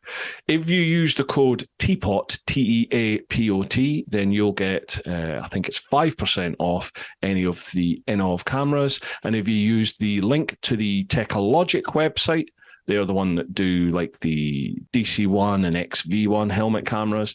If you use the code TEAPOT, you'll get 5% off them as well. So a huge thank you to Inov for all their support. We are also sponsored by Ultimate Add-ons. Ultimate Add-ons, they specialize in mobile phone and action camera mounting solutions for bikes, for push bikes, that sort of stuff. They provide dustproof, drop-proof, really rugged cases for your phones, as well as a multitude of different mounting solutions for those phone cases and action cameras. Things like GoPros, DJIs, all that sort of stuff, Insta360s. Great bits of kit, They're great bits of kit, folks. Even when your phone is inside one of these cases, you can still use the phone, you can still use the cameras, obviously as long as you keep the lens and everything clean. Great things, folks. I have never had any issues with vibration affecting my phone's camera when I use the Ultimate Add-on systems. I use the Helix strap mount. It's basically like a ratchet strap, really easy to fit. I can fit it to almost any bike I've ever taken out for a review. Great bits of kit. If you head to ultimateaddons.com and if you use the code TeapotOne10, so TeapotOne with the number 10 at the end, then you will get 10% off their range. Massive thanks to Ultimate Add-ons. Cool. Right, we're back, folks. We're back. Yeah, I think that is a very, very valid point you made there about the sort of the new breed coming in, not really seeming to have much interest in the racing side of it. I wonder what they could do about that then. Well, Royal Enfield, is it BSA are bringing in their own racing class, aren't they? Yeah, that's really interesting to see BSA coming back. I'm really excited about that because the bike looks lovely. I'm glad they changed that exhaust pipe as well because I hated that. Chrissy Rouse, you know Chrissy Rouse, the BSB guy that does Chasing the Racing podcast. Oh yeah. Yeah, Chrissy now is he's on the team with BSA to do with their distribution and things like that, the sales side of things. Yeah, that's his new job. Actually, I need to speak with Chrissy, see if I can get my hands on one, actually. Do it. I loved it. I rode one of the original BSAs. A pal of mine has an original was it a 30s or 40s, 50s BSA that I rode, one of the classic ones that I took out. And it was great. It's a load of fun. Great fun. When I was sort of young in my days of riding, I was very lucky that my 16th birthday present was a 50cc bike, and stuff like that. It wasn't a grand one; it was second hand, and my dad did a lot of work, I think, behind the scenes to make it roadworthy and what have you. But when I got that step in the door, so to speak. But when I was looking at getting bigger bikes, I remember going to some old bike shop in Cranley or something like that, and it was just full of oil and hydraulics and stuff and the smell in the air and all that sort of thing. And they had a BSA, it wasn't a Gold Star, I think it was a Silver Star or something like that, which wasn't the one to have, but it was like, well, that's affordable. And I'm like, well, it looks cool because I've always liked the styling and stuff. Yeah, it's nice, isn't it? Yeah. But my dad was like, you can't even look after your CB100. There's no way you can look after this. And I'm like, you probably got a point there. Yeah, that's an interesting point, Pete, about it's running through my head now. It's like, how can they, not that it makes any difference to me, but it's just, how can they try and appeal to a new younger market for the racing? I don't know. I think they need to get onto the social medias better. It's all very well having MotoGP on BT Sport or whatever they're on at the moment. But more and more people I know, maybe because I'm in the circle of people that don't watch telly, more and more people are just not. Mm-hmm. And what they should have is on YouTube or things like that, where you could maybe pay you £2 to watch the race. Yeah. Or 5 quid, 10 quid or whatever to watch the weekends racing and qualifying and stuff like that. Stick it on YouTube. It's not like social media isn't there. It's free. I mean, YouTube would love them to do it. But you can do that. I mean, Dorna does that with MotoGP and World Superbikes in that you buy your video pass, and that allows you, either from like one round through to the whole season. You can buy a video pass and watch it online. It's not on YouTube. It's natively through their websites, I believe. You got to be careful. It might the BBC TV license thing, don't you? Ah. Okay. Because that's the reason I don't have a telly, because I objected to paying 300 quid a year for a TV license. I thought you needed a TV license even if you watch YouTube on a computer. No. YouTube, Netflix, Amazon Prime, you're allowed to watch without a TV license. iPlayer, you can't. And any of the, like some of the catch-up TVs, Channel 4, I think whatever the Channel 4 one, I think you can, but you can't do things like Now TV or anything like that because they show. They show all the TV programs still, so you can't do anything that does what normal telly does. Right. Okay. And that includes iPlayer, BBC iPlayer. So if you want to do YouTube, you want to do Amazon Prime, Netflix, you can save yourself 300 quid a month. Sorry, it'd be nice to say 300 quid a month. The 300 quid a year by not doing that. I mean, I do YouTube Premium, so I don't even get adverts on anything on YouTube now, which is great because it means the creator gets paid, and I get to watch it ad free. So for me, that's good value for money. There you go, folks. That's some consumer advice. Martin, what's your face? Eat your heart out. Money-saving expert, Pete. Yeah. And you get YouTube Music for free, which means you can stream music without adverts and stuff like that. So it's like Spotify. So in my van, when I'm driving along, I just connect my phone to my radio, and I can stick whatever tunes I want on. It's brilliant. But I need Spotify to listen to my beloved Joe Rogan. And your podcasts are probably on Spotify as well, aren't they? Yeah. I listen to all my podcasts via Spotify, to be honest. But I mean, I'm always saying, when's the video coming out? When's the video coming out? Yeah. Because I don't have the time to do podcasts, and I like visual. I like to see things. Yeah. And I'm quite fortunate. Don't tell the bosses, to be able to, on the night shifts and the quiet shifts and stuff like that, to be able to watch a little bit of YouTube. Mm-hmm. So I mean, it's like the recent podcast you did with Maya and what was the other guy name? He was up at the ABR. ABR? I can't remember his name. Dan, not Dan. I don't know. But he had the KTM with the rack packs that come off and stuff. Anyway, you did an interview. God, I'm going to have a look. I've forgotten. Sorry, keep talking and I'll have a little look. But anyway, I like the visual side of things. So I watch your podcast at work when it's kind of quiet and stuff like that, because I can just click pause when something happens and I need to react and do something, and it's great. Whereas the telly's on, I can't click pause on that.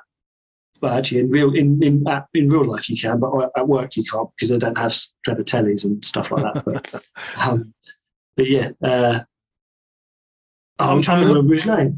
I'm looking and I can't see who that would be. I haven't got my glasses on, I can barely see. Right, who was at ABR? Lee was there. Buddy the biker dog. He was there. Buddy the biker dog. He's a good lad. Yeah, he is a good lad. Average no ADV trouble. The one before. What, the one before? That was Man Cave Moto. Man Cave Moto. That's who it is. Yeah. Was he at ABR? Yeah. Was he? Yeah, me and Fish spoke to him. Oh, right. Oh, okay. Of course he was. Yes. Of course. Yeah. Oh, bloody hell. Yes, of course. Of course he was. Yeah, I was chatting to him as well. Tony. You're probably chatting to everyone up there, so it's hard to remember every face, isn't it? He's a good lad. He's a really nice guy, actually. Yeah, very nice guy. I've not heard of him before, like meeting him at the ABR, and then I saw him on your podcast. Oh, cool. Yeah, his channel's flying at the moment. He's doing really well. Yeah, I mean, he does a lot of reviews and stuff like that, doesn't he? And they always do well. Yeah, they absolutely do. Yeah, and English Biker Dan as well. Dan's channels. Well, he's a lovely fella. I was so sorry for him up at the ABR getting swiped out. Oh, did he? Oh, yeah, he did. He got wiped out by a guy on an enduro bike. The bloke didn't even say sorry. Well, same thing happened to my mate Pete. You know Pete English. That's actually, that's who I meant. Sorry. Yeah. He got totally wiped out. Yeah. Quite badly smashed up. That was just quite badly as well. Yeah. He's got it all repaired now. He did it all himself. Pete, it was you that I meant, mate. It was you that I meant. Yeah, it's an interesting one, that Mark, about the MotoGP thing. I mean, it's just as you said, Pete. It's just not feasible, is it, to move the MotoGP round to one of the sort of BSB circuits up north, just with the facility wise. The closest one would be Donington. Yeah. And I know Donington's a cracking circuit. It's fast. It is. They could possibly do the MotoGP. The trouble is, it's an MSV circuit, isn't it, Donington? I don't know if Silverstone is. Well, again, it's from what I've heard, the last time this discussion came about, what I heard was that Donington may or may not have been a little bit reluctant to take it because of the costs involved. Yeah. So, I remember my best racing event that I went to ever. It was back in the day. I had a Ducati Monster, a 1997 Ducati 750 Monster import.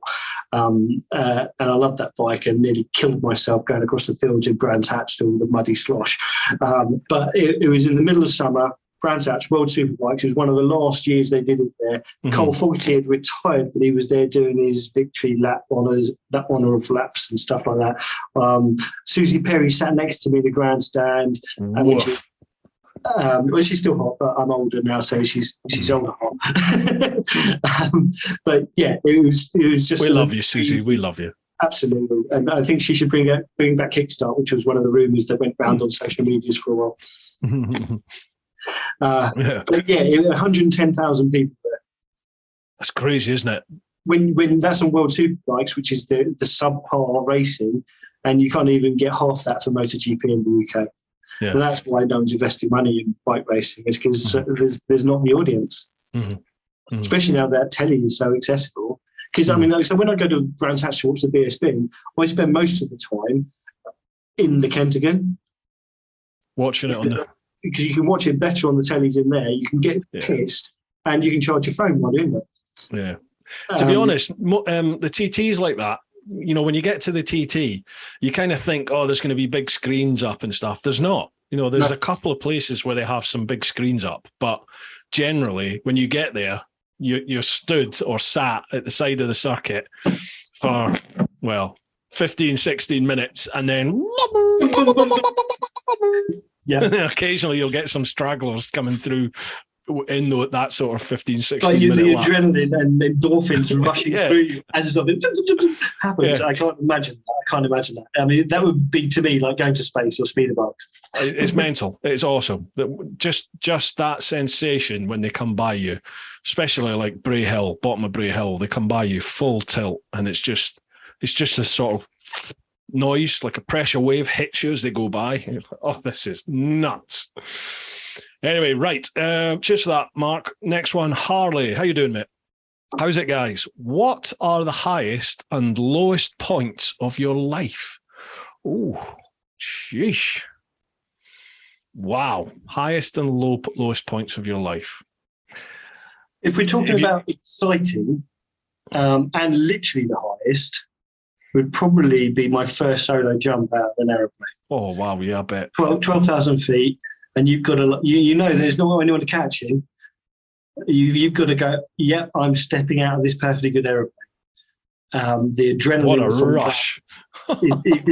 Just leaving the plane adrenaline is almost more than my heart could take. It's another reason I've stopped, because I'll probably have a heart attack or something. It's just, you can't, there's nothing that can compete to it. It's insane. It's just overdose. It's an overdose of adrenaline. It's actually why I nearly failed so many times, because I got completely overwhelmed by the experience. I've got to do all the things that you're supposed to do, like pull your parachute things. Yeah. Not on that jump. That one I did okay on. It was just the first ones that I forgot about the parachuting. But that's why you have people with you coming out of the plane to do it. Yeah, to do it all for you. That was the highest, literally highest, and the highest adrenaline. But actually, the day I broke my back, that was probably one of the best days of my life, because I was outside my comfort zone. I was doing something I wasn't expecting to be doing, and it was just incredible, and it opened my eyes to motorcycling and what it can be beyond just riding to the shops and back, or to Riker's Cafe or whatever like that. It just went, okay, here we can go really fast, and it doesn't hurt, although it did, but I didn't know that at the time. Yeah. It was just incredible. So I say to anyone, ignoring the fact that I had a bad day at the end, do a track day. Do a track day, because you'll regret it if you don't. Yeah, I think a track day, if you I'm going to say if you push yourself, but then you don't want to push too much, case in point, it's one of those things where a track day is probably the safest environment to experiment or just push your riding, try and advance your riding in a safer environment than you would on the road. Yeah, but even if you're not into becoming the next MotoGP racer or whatever, so you just want to ride at your own pace, but just knowing that you're not going to get a blue light behind you. Yeah, you've got the whole width of the road. And it's just incredible. And I can't believe that people will find excuses not to do it. I mean, I can believe it, because we all find excuses not to do things.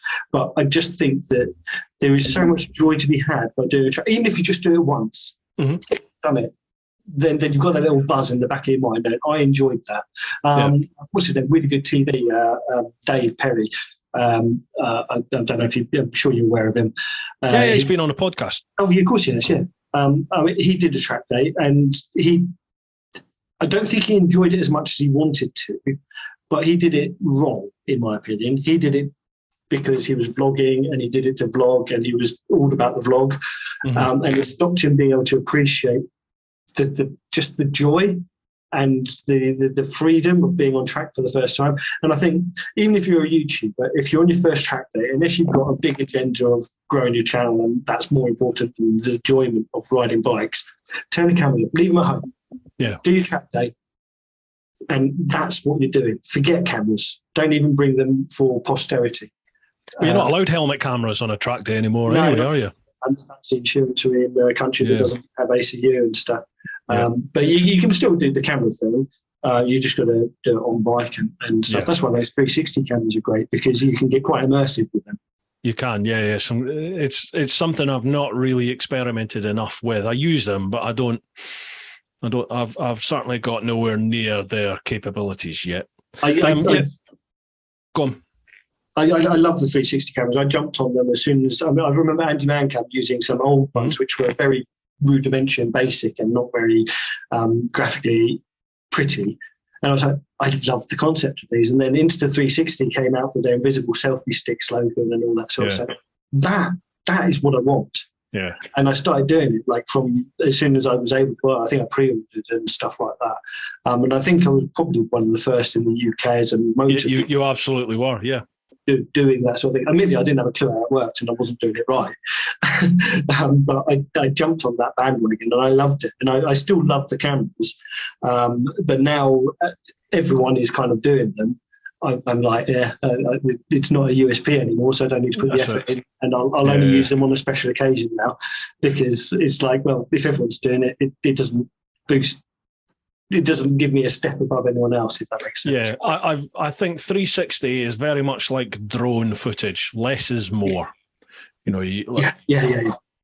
could see in the analytics and viewer retention that the second I went into like a 30-second drone montage in a trip fit, people just fall off. They either skip it or they just go. And then this is the thing: is like when I watch motovloggers, particularly just generally what I watch on YouTube is motovloggers, is because I want to know about the person, what they're experiencing, what they're feeling. Yes, I want to see the roads because it's kind of cathartic watching the roads twiddling around and stuff like that. But I'm interested in the person, and I don't care what bike they're riding, what terrain they're riding on. If they're interesting as a person and their personality is engaging, that's what I'm watching that for. So if the person has the most fancy cameras in the world and overuses them, it's just like, no, get rid of the music, get rid of all the fancy, spinny, tiny planet stuff and all that stuff. Just be you. I watch you because I think you're awesome. And I'm saying that to you, but I'm also saying that to every other motovlogger I watch. I watch them because I think they're awesome. I wouldn't waste my time on them if I didn't. That's very nice to hear. Thank you, and I agree with you. That's what makes me watch YouTube channels, is that connection with the person, for sure. And that's the overwhelming feedback I get from people is we watch the chat, because I was a bit lost this year, particularly. I was a bit lost on YouTube. I was just like, I don't know. Are you sure you weren't just lost in the middle of nowhere because of the 38,000 billion miles you've covered? Well, this week I have been utterly foobarred this week. I've done that around the UK a few times now, but I just really felt it this week. It was like jet lag. It was like really bad jet lag. Different way of doing things. But it was weird though, because with electric, I was stopping more often and stopping for longer than I ever normally would. Even on the 125, I would literally stop to fill up with fuel and go. And once or twice every 24 hours, I'd maybe stop for half hour, or sometimes it might even be 2 hours just to grab some sleep. When they start need to sleep, whereas here you're doing it because you've got nothing else to do. Exactly, and that's what I'd sit and I'd do my social updates, and then I'd be like, shit, I've got 15 minutes left of a charge, 10 minutes left of a charge. I'll just have a quick 10-minute power kit. Boom, done. And obviously, as the days moved into, like, certainly end of second day, the second night is always a killer. And I was thinking, shit, I'm only halfway here, because I thought I would be 4 days for the electric. But as it was, I did it in 3 and a bit, I think it was. Well, it didn't take that much longer than the 125, to be perfectly honest with you. But on the 125, you're constantly riding. Yes. And I wasn't going any quicker. I'm not really sure how that worked out. Acceleration time is instantaneous on an electric bike, isn't it? You're from 0 mile an hour to the speed limit, whatever the speed limit is, like, yeah, that is fantastic. I think the 125 took me, was it 2.5 days, or just under 3 days, and the electric took 3.5 days. Excuse me, ish. Yeah, about that. But anyway, what was I talking about? I've totally forgotten what I was talking about. I've totally forgotten what we were talking about. Read the question. From Harley, what are the highest and lowest points of your life? Okay, so highest was your parachute jump, and lowest was breaking your back, but you'd still recommend, that's it, you'd recommend people to do track days, wasn't it? Yeah. Was that what we were talking about? Well, that was the question, yes. That was the question. No, but we did convolute. Yeah, I can't remember what we were chatting about. When would a Brew Time podcast ever not convolute? I know, yeah. The fastest route might be from A to B, but where's the joy in that? Let's go and have a chat. We've got to go and do it around the houses. Yeah, let's go and chat with P&Q. We're on the Kalimoto.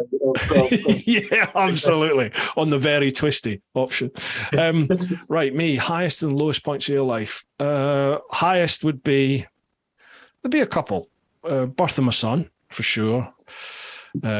Wedding day, actually. I actually enjoyed my wedding day a lot more than I thought I was gonna. It was a fantastic day. Lowest, losing my mum. Hardest thing I've ever been through, for sure. Absolutely.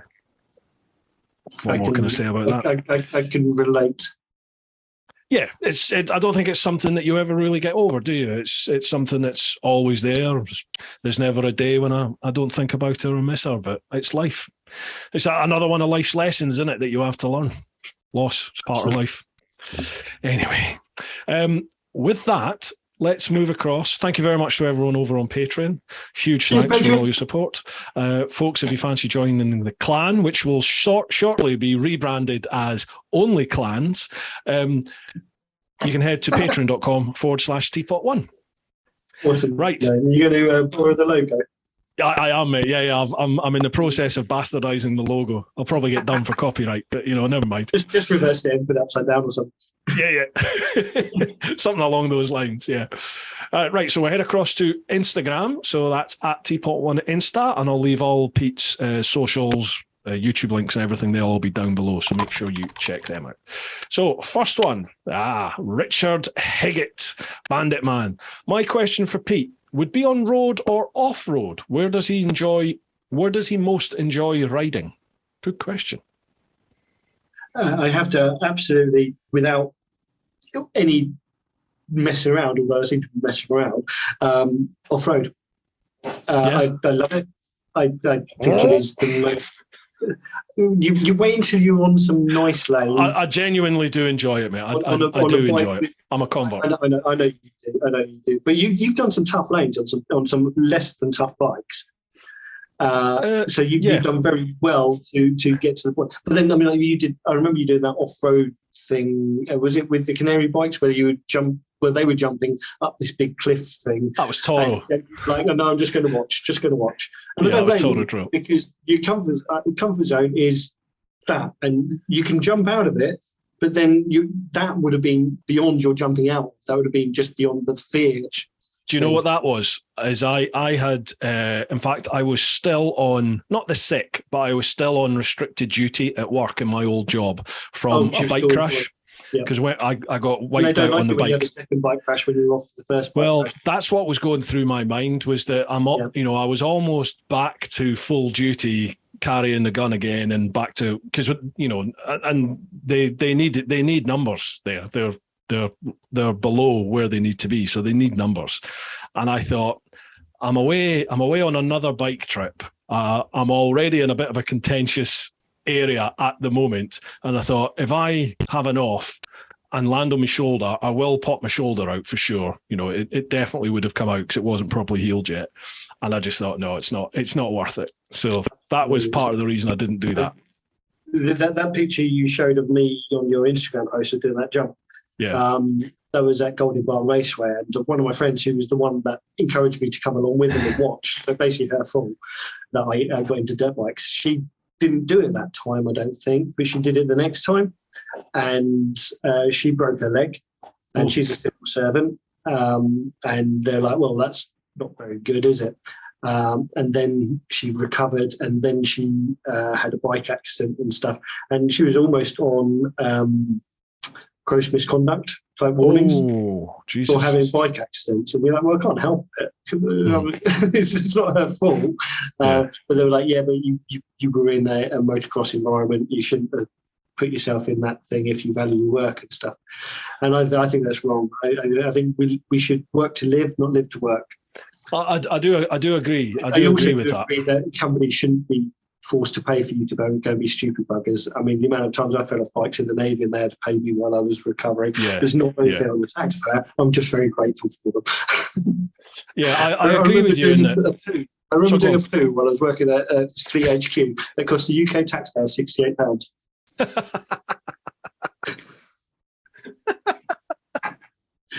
Oh, wow. I might have to start changing the titles of these podcasts from just the number and who's it on to like actually a lot of podcasts do that, don't they? They take a little soundbite line from the podcast and that is the title. Who costs 68 quid? To the UK taxpayer. To the UK taxpayer. No, I agree with you there. I think people's priorities have maybe changed a little bit over lockdown. I think a lot of people maybe realised, oh, hang on a minute, I was living to work, not working to. Is that the right way around? They were putting far too much focus on their work life at the detriment of their personal and their home life. Yeah. And a lot of people have sort of suddenly realised, oh, hang on a minute, maybe I don't need the income that I did have, or they want more of a balance in life. I don't think there's anything wrong with that. They've worked at home for 6 months to a year or whatever, and they realise that they can do and have a better life and save money and stuff. But as you say, as an employer, I don't think the employer should have to, as you said, pay for when somebody does themselves an injury in their private life, in their personal life, So I mean, I'm so glad I was in the Navy, because I got 2 lots of 3 weeks intensive rehab at Headley Court, and that was very humbling to be there, because at the time it was around the Iraqi, not Afghan war, Iraqi, I don't know, one of them, and there was an awful lot of people there in very much worse situations than me. Were there because they were heroes, not because they're a twat. One of them who had no legs taught me to run. Wow, that's pretty embarrassing, isn't it? Wow, to be taught by someone with no legs. Wow, mate, Jesus. Yeah, it certainly put a different perspective on your outlook on life, won't it? For sure. Yeah. People are awesome, man. People are utter fuds, but people are awesome. Absolutely. You flip the coin, you find a good one. Flip the coin, you find a bad one. But let's hope that there's more good ones. I do think there is more good. I 100% do. I used to think most people were twats, but I'm the total opposite now. I'm very. I think now you're away from a previous employer. Yeah, it's probably better for your soul, brain. Absolutely. To deal with travel. And travel's the best thing I ever did. Travel totally, it broadens the mind without a shadow of a doubt. It's made me more accepting of people. It's made me more open towards other people, other cultures, other ways of thinking. I can't think of a single negative about travel other than it costs a lot of money, or it doesn't need to.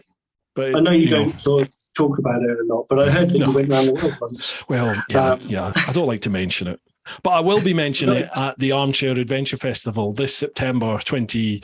I think it's 3rd to 25th or 6th. I'm giving a chat about my Starbucks trip on the Friday at 3:00, I think, and then I'm doing about 5 or 6 podcasts from there as well. Nice. Live podcasts with other people that are giving talks. So yeah, I'm looking forward to that sort of half hour, well, maybe an hour long chats with lots and lots of different people. So really looking forward to it. Matt and Reese, the 2 lads that organise it, the sidecar guys, they're top blokes, really are top blokes. Okay, what was that? That question was just to you, wasn't it? On-road or off-road? That's right. Cool. So you're an off-road nutter. Next one, official Mr. Fish. Oh, here we go. Not a question, just a statement. If everyone in biking was as nice as Pete, the world could be a better place. Unless it's snoring, then you can assassinate him. I have heard your snoring is legendary. Now, this comes from someone who is known to disrupt a night's sleep or two. But I've heard your snoring is something else. I'm pretty sure we got discovered by the Russians on our submarine because of that. Imagine them listening on the headphones like, what the fuck is that? That's no whale. Is it a walrus? It's horrible. I hate being this snory person, but it's me. I am an earth shatterer of snores. Have you always been a snorer? I've always been a snorer, but I think as I've discovered adulthood of alcohol and pies and stuff, it's probably got a little bit worse. And as I've discovered pies and alcohol, I've discovered that running is less fun. And that probably doesn't help either. So somehow the snoring gets louder. Yeah, I mean, surely it should get quieter the less effort you put into things. Yeah, I'm the same. I always know if I'm putting the timber on more than normal, my snoring.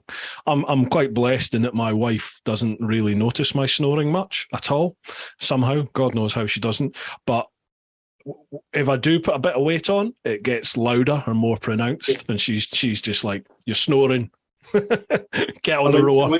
I went to Australia a few years ago. I can't remember exactly what year, but 2015 or something like that for Christmas. My best mate was out there, so I promised him I'd go and visit him. And I was like, "Oh, I'm going out there." And literally, after it started getting dark on the flight, and they put all the blinds down and stuff like that, and it gets all cozy and stuff. Every 5 minutes or so, I'd be like, "Do you want anything from an air hostess? Do you want anything? Can I help you? Would you like something?" Because every time I dozed off, the whole aeroplane woke up. Yeah. So they just kept me awake for the whole flight. It was pretty horrific. It's when I wake myself up with my snoring. Like, if you're sat upright and your head just falls like that, well, you just start making god awful noises, don't you? And I've woken myself up to the extent where I've woke up with a start and looked around and people are looking at me. And it's like, oh no, I am that one, Anna. That is me. I used to be able to sleep standing up when I was in the Navy, because when you're doing gunshots on top of a submarine, it's not the most thrilling thing in Scotland in the middle of winter, and you're up there just freezing, and you're like, they give you like this suit which is like a sleeping bag sort of thing, but a standing up sleeping bag with arms and legs, and you're in there and you're snug and cozy, but you know it's cold and miserable. and like you're just like, I've got to be up here for this many hours. Yeah. And like next thing you know, it's like, you're waking yourself up because you're almost about to fall over. But it's not because it's the noise coming out of your mouth that pushes things. And then your 5.56 rifle starts discharging. Falling asleep with your finger on the trigger. Yeah. I used to have a mate in my uni rugby team called Phantom, and he was called Phantom because he'd get to that stage at night where he was that drunk and he would just disappear. So he got the name Phantom. But he had this ability to sleep standing up. Like a horse. He could just lock his knees and he'd prop himself against the bar, stood up, and he could just fall asleep. It was amazing, like with a pint in his hand and just fall asleep. Like stunning, stunning. The super skill that is. Yeah. Anyway, and what else does Fish say? Oh, he says, and Bruce, your mum. Thanks very much. Cheers, Fish. Standard retort from Fish. Yep. If you ever leave a sort of negative comment on Fish's YouTube channel on any of his vids, not that I can suggest you do, but if you do, that's the reply you're going to get. Your mum. Next one. Eddie Donny. I'd be impressed if you got Fortnite on, his content and dry humour. I'm trying to get Ryan on. I've tried to get him on. That's because you used that photo of Ryan asking for my autograph. It is. Yeah, that's right. It's a little bit of clickbait, that. Yeah. Had he not seen me, I'd not be here because you'd have never been able to meet me because I'm so famous. This is right. There's been a waiting list to get you on here, Pete. Yeah, I would love to get Ryan on, and if anyone knows him, then please. If you can, I will watch that twice. Cheers, pal. Next one, Curious Goose Moto. If you was 17 again with today's bikes, new, so no CB100N, what bike would you get? Okay. By the way, Curious Goose is a very interesting chap. He's got a YouTube channel. He started off riding a Sinis Terrain, the adventure thingy, which he goes everywhere on. It's quite impressive, actually. What, the 380? No, he's on the 125. He's on his plates. And he takes it all over the place. But he started doing sort of wild camping in places where he shouldn't, like all roundabouts and stuff like that. And it's quite interesting. It's quite cool. I don't mean to shout at his channel, but he's a cool guy. He's a cool guy. But anyway, after having watched the 44 Teeth guys with their endurance racing, Suzuki GSXR 125 or whatever it's called, I'd have to have one of them because that would be the fastest thing up. It's 44 Teeth. It looks the mutts, doesn't it? It looks the mutts nuts, that little bike. Hell, isn't it? But I know I wouldn't be allowed it because it doesn't comply with CBT rules. KTM 125, two-stroke enduro bike. That's the one you go for. 30 horsepower, yeah, of course I would. I mean, in my day, I had an RD 125 with about 25 horsepower on my old plates. So an RD 125 KTM with 30 horsepower, it's about the same. I haven't got a clue for me. I haven't got a clue.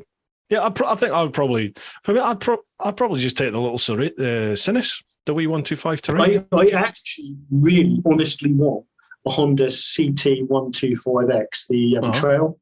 I want one. Bruce, can you make it happen? Because they don't bring them over. Tell Honda. Do you know, get Mr. Fish.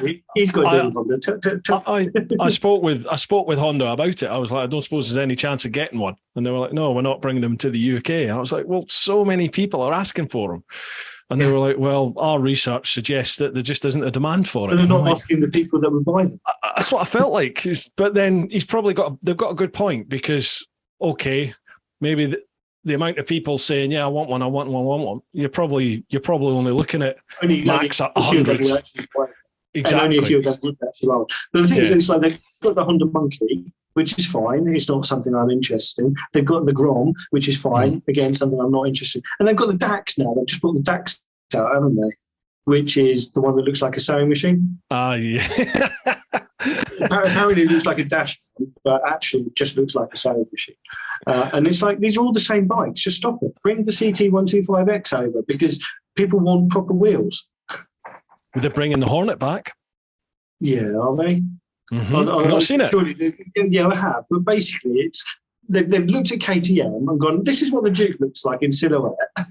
And they're bringing I guess it's going to be a twin. I loved the Honda Hornet because it was a CBR 600 engine, wasn't it? Mm-hmm. Yeah. A cracking bike. I love naked bikes and I like the CBR. So a naked CBR, brilliant. But no, it's not one of them. It's like the R7. They called the R7 the R7 when really they shouldn't. Because the R7 was legendary. It was a super bike. Yeah. A real super bike. Not like but just it's not of the same ilk. Yeah. Yeah. But I mean, it's still a cracking motorcycle. Don't get me wrong. I mean, I wouldn't say no to an R7 in my garage. But I wouldn't call it an R7 if I was naming it. I'd call it. Yeah, no, I get you. Yeah, it'd be interesting to see what this new Hornet's going to be then. It'd be cool. It would be cool. But again, they're making it look much more fancy than I think it is. It's going to be a budget bike, or else it's not on Hornet. Because the Hornet was always a budget bike, wasn't it? Mm-hmm. It was like a little bit better than the Band. Yeah. So it's going to be a little bit better than the others of the class. But what budget is a budget bike these days? Well, Royal Enfield have shown that it's about $6,000, haven't they? Mm. Yeah, when you can buy CRF 300L or 300R for $5,500, $6,000, you can buy a Royal Enfield, almost any of them, for under $7,000, can't you? Yeah. But is an Enfield the same quality as a Honda? No. But then is a Honda the same quality as a Honda? It's not. Not Hondas of old. No. I mean, sure. You look at Mr. Fish's CRF 250R versus a CRF 300 rally that's been around as long. Well, I bet you Fish's one will look a lot better because they made paint properly back then. Nowadays, it's like it's just a token gesture, putting paint on something. It's micro thin, isn't it? It's ridiculous how thin. Don't get me wrong, I'm not slating Honda or anything like that. I just find it sad that the manufacturers that we're brought up on as the bread and butter reliability, the quality bikes, are now just the humdrum. They're the same as everything else. And I think that's a bit sad. When a Suzuki gets higher praise for its build quality than a Honda, and don't get me wrong, I love Suzukis as well. I'm glad they're getting higher praise for build quality. But in the olden days, they were like, it's kind of funny. It's like Ferrari F40 made a thing of saying, "Oh, paint so thin you can see through it to save weight," whereas that's like what motorbikes are. But it's not because they're saving weight; they're saving money. yeah, exactly, absolutely. Suzuki's a funny one, isn't it? Because they're always a step behind on the generation thing. I think they're always behind in technology. They're always sort of last to come out with the technology. But the bikes are always solid. The bikes I bought really good value for money. Yeah, absolutely. Last year, I bought myself a 2017 GSX-R 750. I don't normally buy second-hand bikes, and I don't mean that in a snobby way. I just don't like other people touching my stuff. Yeah. It might be a snobby. I don't know. But it's like I want to abuse it myself. I'm the same, yeah. But I mean, you can't buy a decent sports bike now unless you want 1,000cc, and they're too much for the road. And even a 750 is too much. A 600 is too much for the road of modern bikes when you're talking sports bikes, because they're 180 mile an hour motorcycles.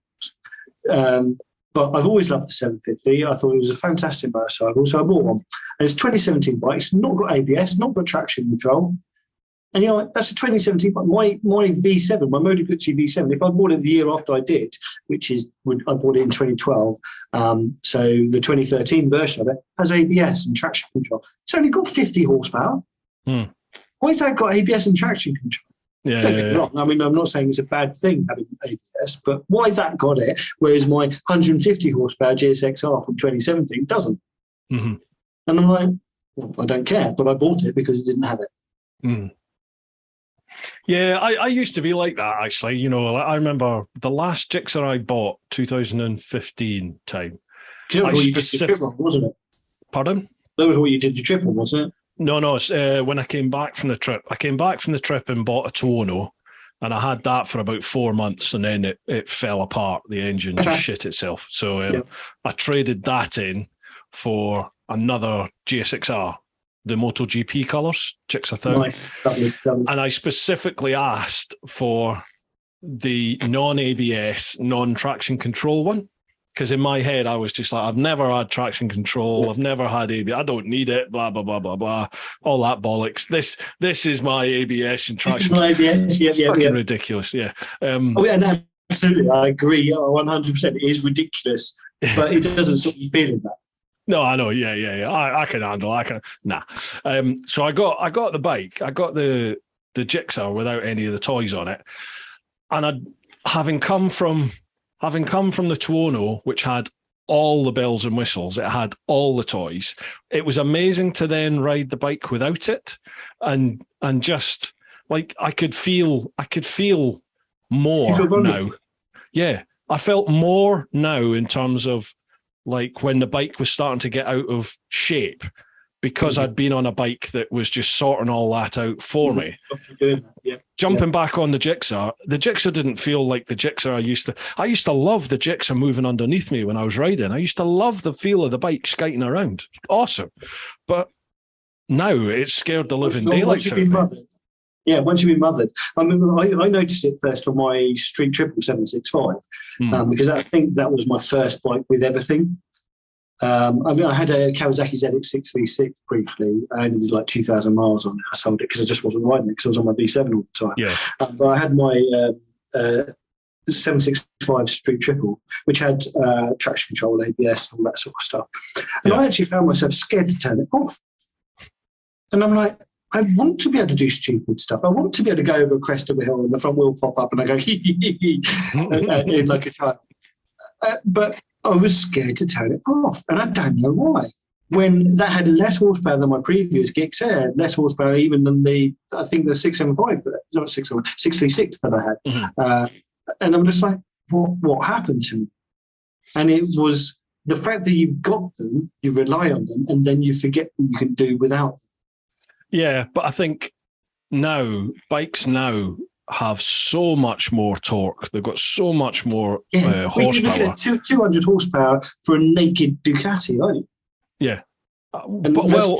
It's insane. You need it. You need the so in order to get like even close to 50% of the bike's potential, unless you're a shit hot rider and know exactly what you're doing. The majority of us on the road are not. Exactly, we're not. We're never going to get anywhere near the potential of the bike, anywhere near the potential of the tyres. All these dickheads out there going, I need the stickiest tyres possible. Bollocks to you, utter bullshit. Sport touring tyres will do you. But them road sixes, I think, are like the thing that everyone should just put on their bikes. Well, I've not tried the Road 6 yet, to be honest. I've not got my hands on them. Amazing. Yeah. All modern sport touring tyres, the ones I've tried, they've all been brilliant. I've done track days on them. I've done touring on them. I've done track days on them. I've cooked a couple of sets of tyres. One set was a set of road legal wets, which I had on my Supermoto, my Husky Supermoto, and I killed them on a track day. Right. Because it wasn't wet. Yeah, exactly. With their road legal wet, they're on a tractor. They're not going to last. So they died. And the road 5s I had on my 765, I did a track day on them. And they by the end of the day, they were fading a little bit. Really? A little bit. It was just... I don't know what it was. You could just feel a squidge. Would that not just be the pressures, though? Well, I adjusted the pressures for track. But, I mean, They might not have adjusted them correct. I wasn't running tyre warmers. So, I was having to have them as a kind of a hybrid between cold tyres and warm tyres. So they were like halfway pressure drop. So, but I don't know. But it wasn't that there was a problem with the tyres. But if I was doing track days all the time, then I would obviously want the track focus profile over road. But I'm not. I'm doing road riding 99% of my life. And that's including my dirt bike and track riding. I'm 99% of my time I'm on the road, I think, these days, even though I would prefer to be not doing that. But then Ron Haslam, like the Ron Haslam Race School, they use sport touring tyres on all their bikes. They them without changing the tyres in the dry and in the wet. So they can ride all year round on these tyres, and they know that you can do this on that tyre. And there's no tyre warmers on them. And that's another thing, because they can do heat cycles. Whereas a track focused tyre, unless you're running tyre warmers and keeping that heat in it, then you lose that heat cycle, and then that's one more closer to it being an off tyre. Exactly. Yeah, absolutely. There's a reason racers sell their off tyres once they've done them a little bit, is because they're no good to them when they're racing. So they sell them to people who want to do, well, the bragging rights down at Riker's car park. Yeah. Look at my chicken strips. Yeah, any chicken strips. Yeah, it's because you just put that tyre on and you bought it on the race.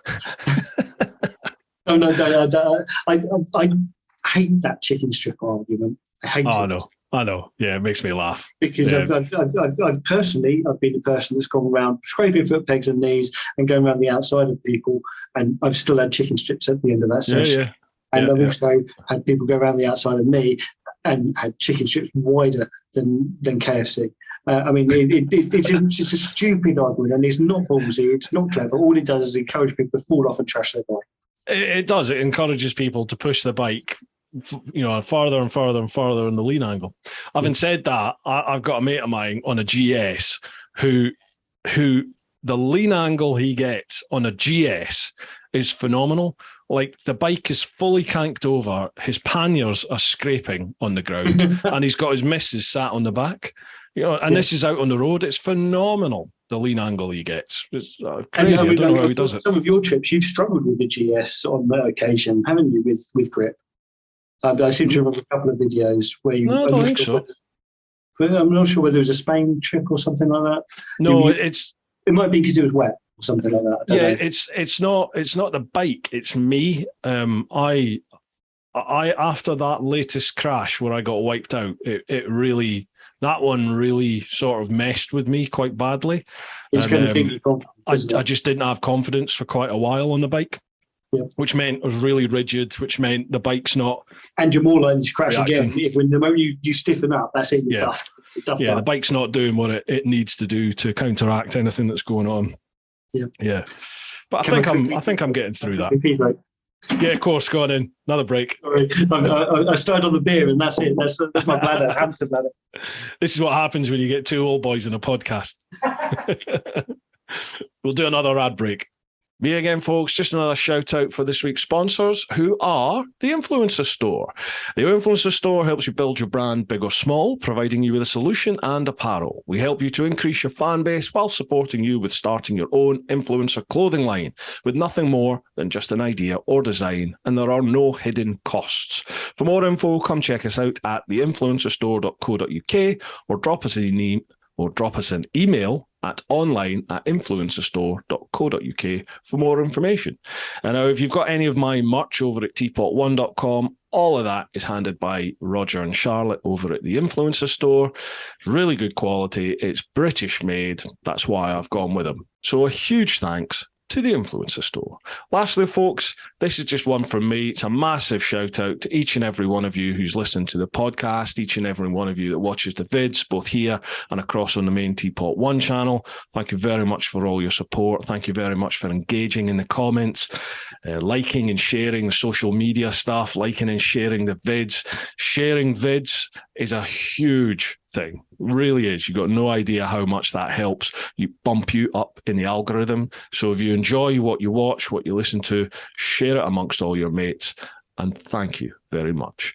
For all those of you over in the clan on Patreon, not much I can say except, a heartfelt thank you.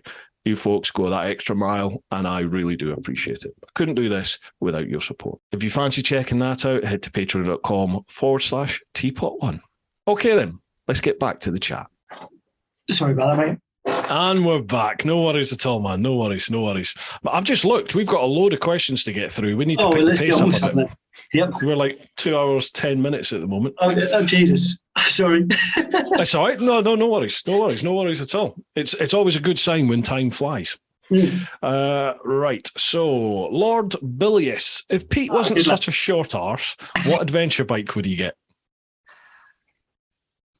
See, I absolutely adore my Aprilia Touareg 660. But would I have bought a KTM or a Tuono? Was it the T7?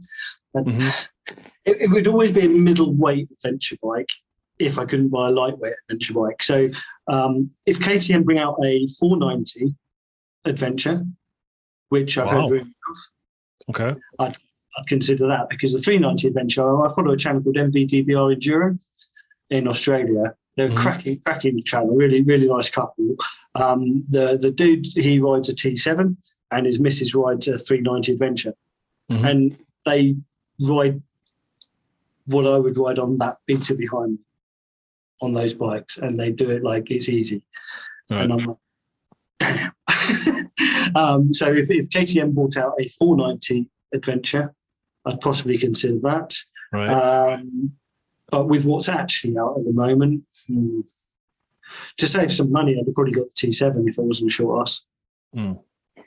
What is the Touareg like then, this Aprilia? If you imagine the perfect dual sport, add a fairing and a bigger fuel tank, that's it. Is it that good? I love it.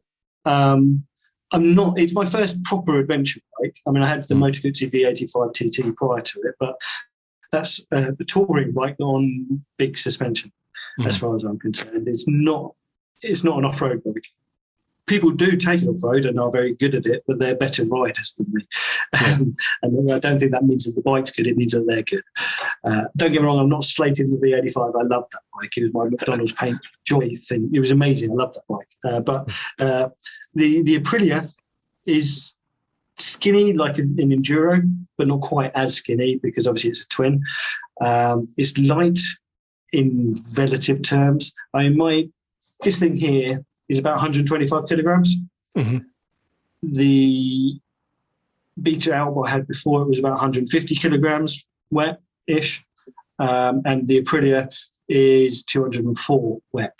Okay, wow. So it's a lot heavier than what I'm used to. Yeah. But compared to like the GSs, the KTM big bikes and stuff like that, that's their dry weights. And then they've got a 20-litre fuel tank and oil and tyres and stuff. Because have you noticed that a lot of manufacturers don't do big tyre weights when they're doing their dry weights? I always just look at the wet weight anyway. I just look at the road weight. The wet weight's the only one that matters. It's what you're actually riding. But the Aprilia is amazing. And if you haven't ridden one, no. If you can't get a demo on one, touch base sometime. You borrow mine. Take it. Mate, thank you very much. I've got no contact at all with Aprilia. I think the people that do Aprilia's PR are the same that do. I mean, you're down south, same as me, sort of, aren't you? And maybe touch base with Brighton Moto. Brighton Moto. Yeah, that's where I got mine from. They're an independent Piaggio dealership. So they've got all the Aprilias, Moto Guzzis and stuff like that. They might well say hello. That could be an option then. Cheers. Thank you. I'll chase that up. Don't you dare stop me getting a go on the V100. Right, I've got my name on that. No worries. No problem. Right, okay. Cheers for that one, Lord Bilius. Next one, R-rated customs. Question, with California going new electric cars by 2035, then how will that affect our passion of two wheels? Well, same over here, mate. In the UK, all motorbikes by... I think it is 2035, or is it 2035 for big ones, and I think 2030 for 125 for smaller. Yeah, so we're going electric exactly the same time. Well, the bikes are going electric actually sooner than the States. I mean, so many people. It is an incredibly, what is the word? Divisive topic, electric motorbikes in particular. You know, every time I do any content, whether that's a vid or social media content around electric bikes, there is always somebody that will post up going, "Oh, my cold dead hands, will you pry my internal combustion engine bike from me?" All this sort of stuff. I get it. I totally get it. I do think, you know, my heart and soul is with petrol bikes, but having ridden electric bikes, I'm not as distraught at the thought of the onset of electric bikes becoming the majority. They're a lot of fun. There's a lot of pros to go with them. There's a lot of negatives for sure. It's going to involve a total different mindset towards how you tour. You are not going to be able to refuel as conveniently or quickly as you can with petrol. It's just that is not going to be the option. You're going to have to reduce your daily mileage. You're going to have to increase your amount of stops and the time that you take to stop. It's just going to be part of it. Deal with it. That's just how it is going to be. But the sensation of riding electric is fantastic. It's brilliant. The power, the torque is insane. It's insane. Nothing will beat that. No car will beat it. Certainly no petrol car. The only bikes that will come close to beating the electric bike in performance, you're talking proper race bikes. You know, it's insane. Yeah, it's crazy. It's crazy. Like an overtake is just, poof, you're gone. Every set of lights that you're at, you sit there, you don't even need to worry about a clutch, so you're not fannying about putting the thing in neutral. You just sit there like that, wait. As soon as it goes green, you twist, you hang on, twist, and it's like you're a rocket taking off. The acceleration is phenomenal. You'll leave everything in your wake. You get to 60, 70, whatever it is you need to get to, ease off, and everyone else that's been trying to catch you goes boom, flying by. Fine, okay. You go and do what you want to do, but I won. Yeah, I'm fine about it. I'm fine about electric.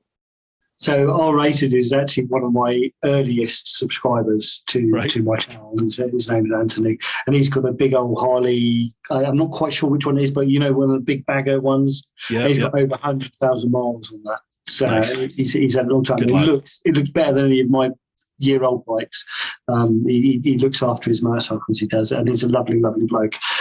So cheers, Anthony. As far as electric bikes, I love them. I've not engaged in them as in the motorcycles that are available at the moment because I'm not quite sure on the infrastructure, so I'm not prepared to throw my money on.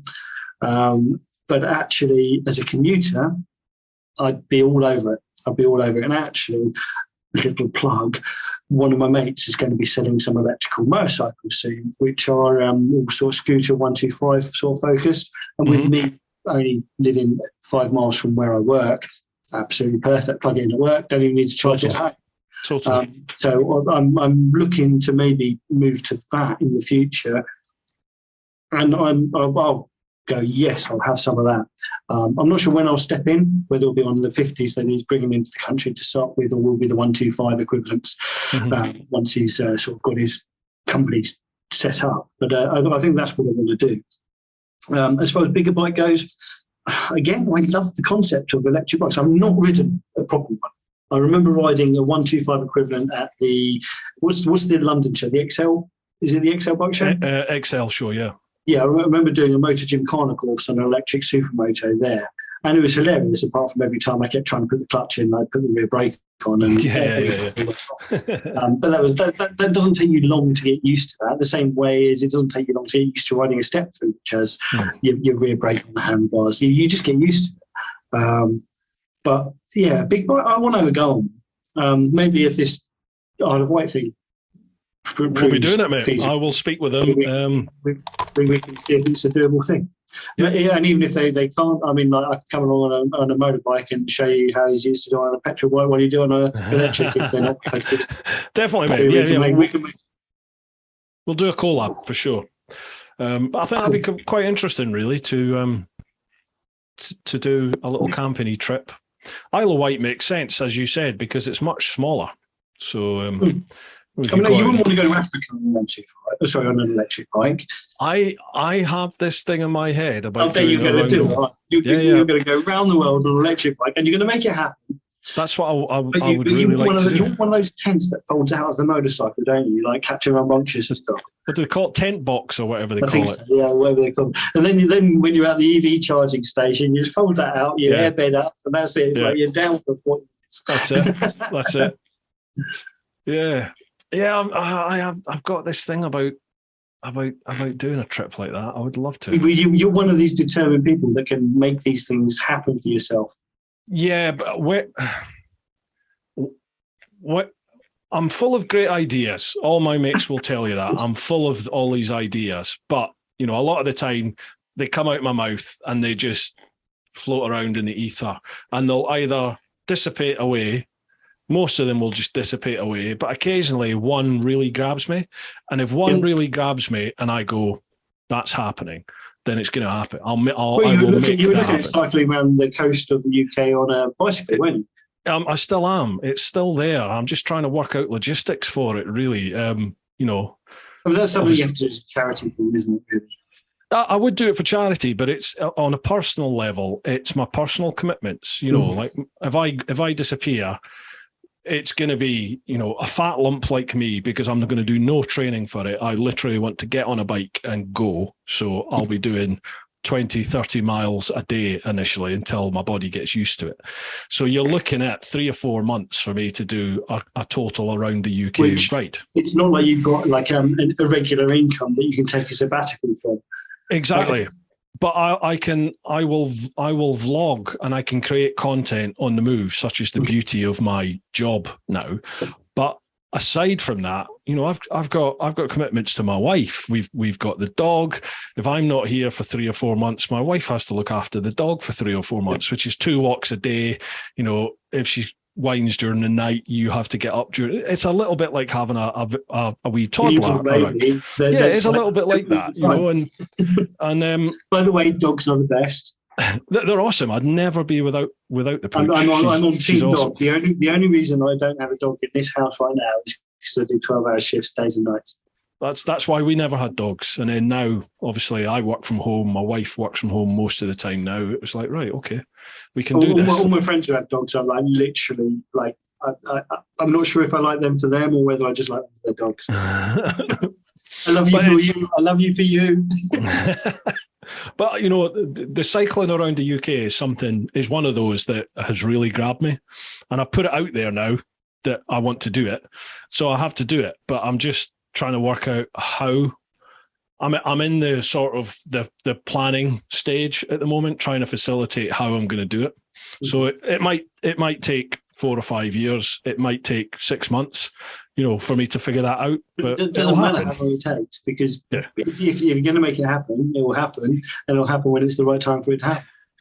It will happen. I just have to figure out how at the moment, to be honest. And then I have another one, which is Row the Atlantic. That's at the moment, that is still that's circling round. I haven't grabbed that yet. Don't get me wrong. I mean, I'd be following that like a motherfucker. I'd be like watching your live streams of you go, because that's adventure. That's like me wanting to go to space. Because rowing is so. It's like sailing. You're so at one with what's around you. Nothing's helping you. It's you versus that. What's in front of you, behind you, around you, underneath you, and above you. And space travel, ocean travel, that's what has always excited me. I love watching all these exploratory programs about Captain Cook and all that sort of stuff. Because they were adventures. They stepped out beyond not just a comfort zone, but beyond sanity almost, with their dedication to go out and do something stupid. And it's just, and they didn't. Some of them didn't, but they had a fucking good go doing it. Did you ever follow Ed Mark, C90 Adventures? Yeah. Do you know his ex-girlfriend, Rachel? I do. Do you remember Rachel? I'm sure. On the video. Oh my gosh, sure. I had a crush on her. She's lovely. She's gorgeous and she's lovely. She's a really, really, really nice person. But I'm sure I have seen a post, and she is doing the TWAC, the Talisker Whiskey Atlantic Crossing this year. So I'm sure it was her. This December, she is part of I think it was a 4-person crew. I was going to say man, but you know what I mean. Yeah. A 4-man crew. And I'm sure it was her that was in it. So she's beating me to it if she's doing it. But fair play, if she's heading off to do that. Awesome. I mean, Ed and her were fantastic. I mean, it was very engaging watching them as a couple traveling. Yeah, I could kind of predict the split. Yeah, not meaning any ill will on either of them, but you could, on such slow motorcycles, you really got to have a fantastic relationship to be able to survive. And I think they sort of grew apart as characters, really. I think I would like to meet Ed again, because I've not met him in a few years now. He's just seemed he's traveling again. He was settling down in a double-decker bus. Right. He was converting. I don't know if you've heard of him, a chap called Epic Adam. He was helping him convert his double-decker bus for a little bit. So that's how I kind of got updates on what's going on. But I think Ed has gone off again into the Americas or something like that, traveling. But I don't know what he's doing now. Yeah, he's a character and a half, Ed. He was a little bit. Am I out of order saying that? I probably am. You've got to be quite extrovert and quite eccentric. He struck me as the thing that he does. He was I know lots of people, mutual friends who know him and are friends with him, and I know Ed to see and chat to. I've seen him at lots of events, but he always struck me as a little bit of a prima donna. You know, he sort of. What I really liked about the adventure scene, the overlanding scene, was that it was a great leveler. There's people from every walk of life, from every part of the world, and nobody really cares how much money you've got, or your education, or what religion or culture. Absolutely, I guess that's one of the problems with like the YouTube type thing, where you become a social media celebrity, is because sometimes that can possibly overtake. I'm not saying that's what happened with him at all. I don't know him. I've never met him or anything like that. And I think he, from the videos I've watched, cracking, interesting bloke. Yeah. But I know what you're sort of in saying there without. Yeah. But it's like he sort of came across on one time anyway, where he almost felt he was sort of saying that what I've done is the main event. I should be the main event. And it sort of, it was just a quite a bit of a jolt, really, because it was like, well, nobody's driven by their ego here. Everyone's just here to tell about their trip and share their experience they've had and try and promote the beauty of overland travel. It's like the more people that do it, the better the world's going to be, because we're going to be out there mixing with people, and people are going to learn all the stuff that you learn when you overland travel. Do you think that with the incoming forced electric vehicles, that overlanding and stuff like that is going to make the world a much bigger place again? Whereas at the moment, everything's accessible. If you've got the money, you can ride a motorbike pretty much around the world, no problem at all. I mean, I'm watching a channel at the moment called Lavi and Ollie or something like that, where they're riding I think it's a V-Strom 1050. Yeah.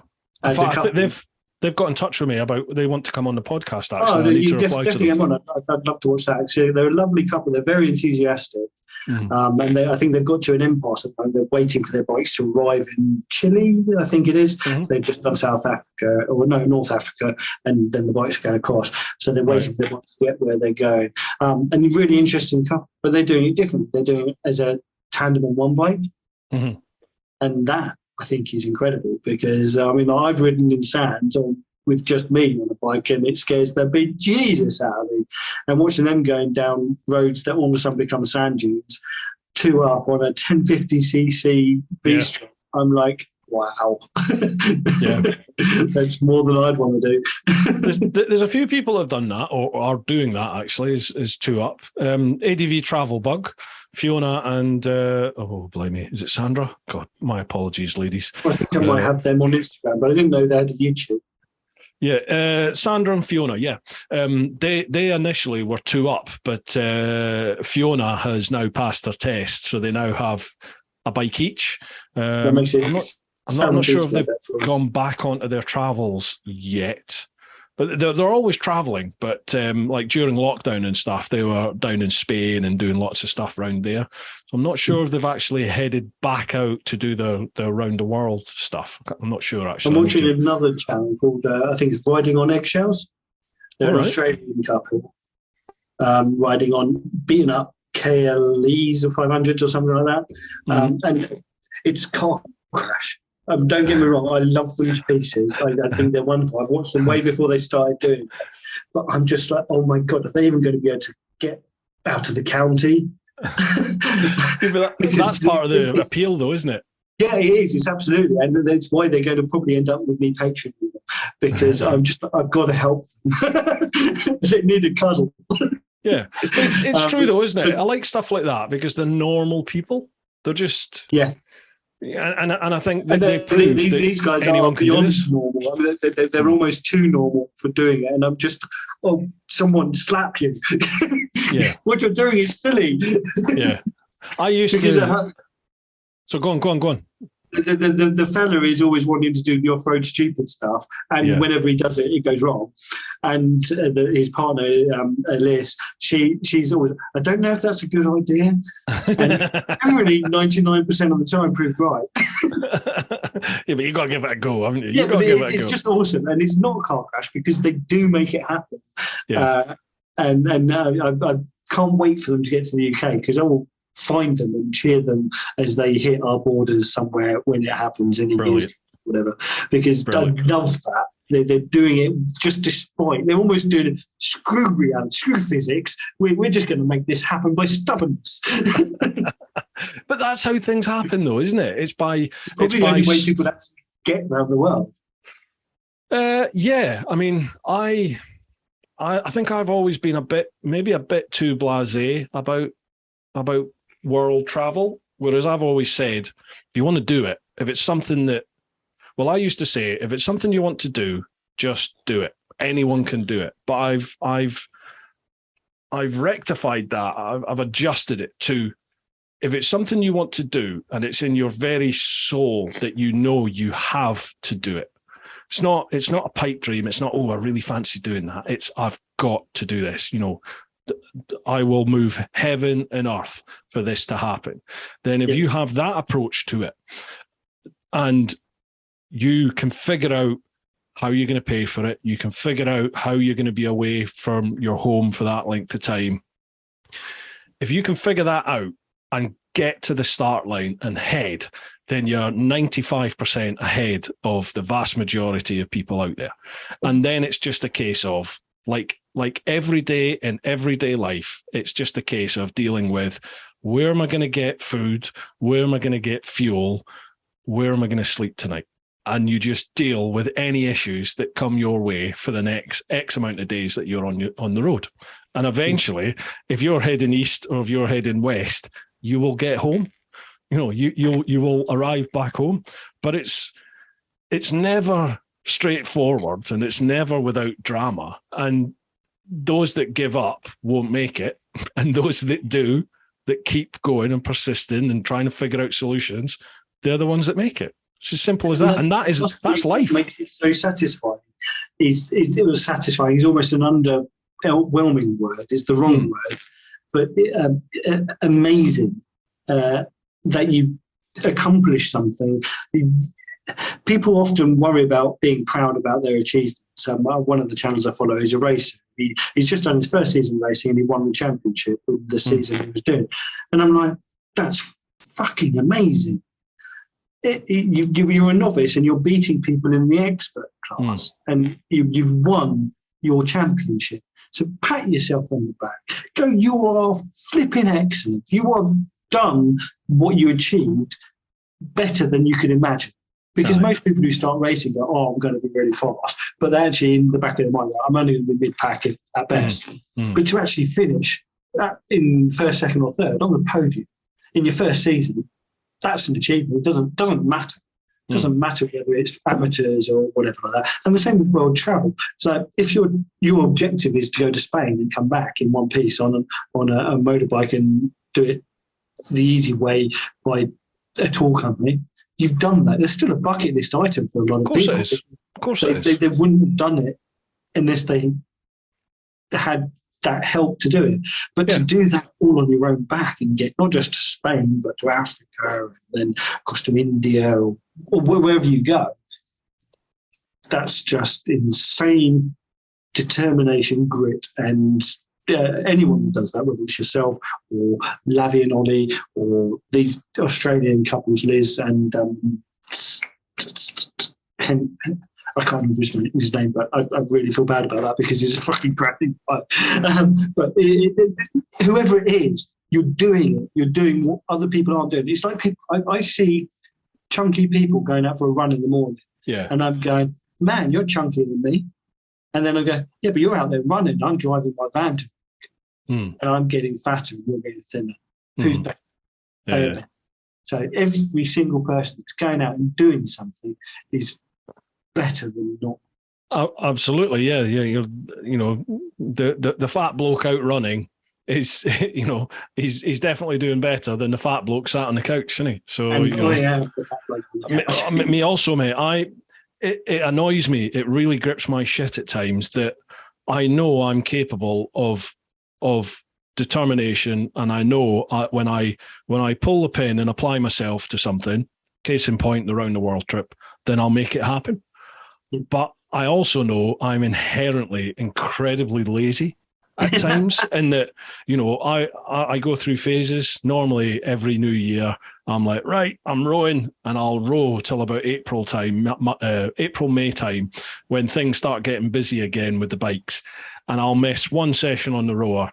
And well, case in point, we are September now, and I last rode, I think it was early May, late April. And I'm just like, I remember your Instagram posts of you doing all the fitty stuff every day. Yeah. Don't get me wrong. I mean, it's not something I follow, where I kind of swipe right or left, whichever one it is that you do. And the same with Miss Fish. I mean, like, he's doing this stuff to better himself. And Jesus, man, he's a beast. Have you seen something? It's lighting. It's disgusting. It's like porn. But I'm just like, I'll never be that person. One, because I've got injuries that stop me doing the exercises that I enjoy doing, like running. I love running, but I can't run. I've got a duff ankle. I used to love swimming, but again, it screws me up with my ankle. The only thing that people suggest is cycling, and I'm like, well, I could try that. But again, in the past, I have tried that, and again, it messes me up because of my ankle. And I'm just like, why can't I just take a pill and be fit?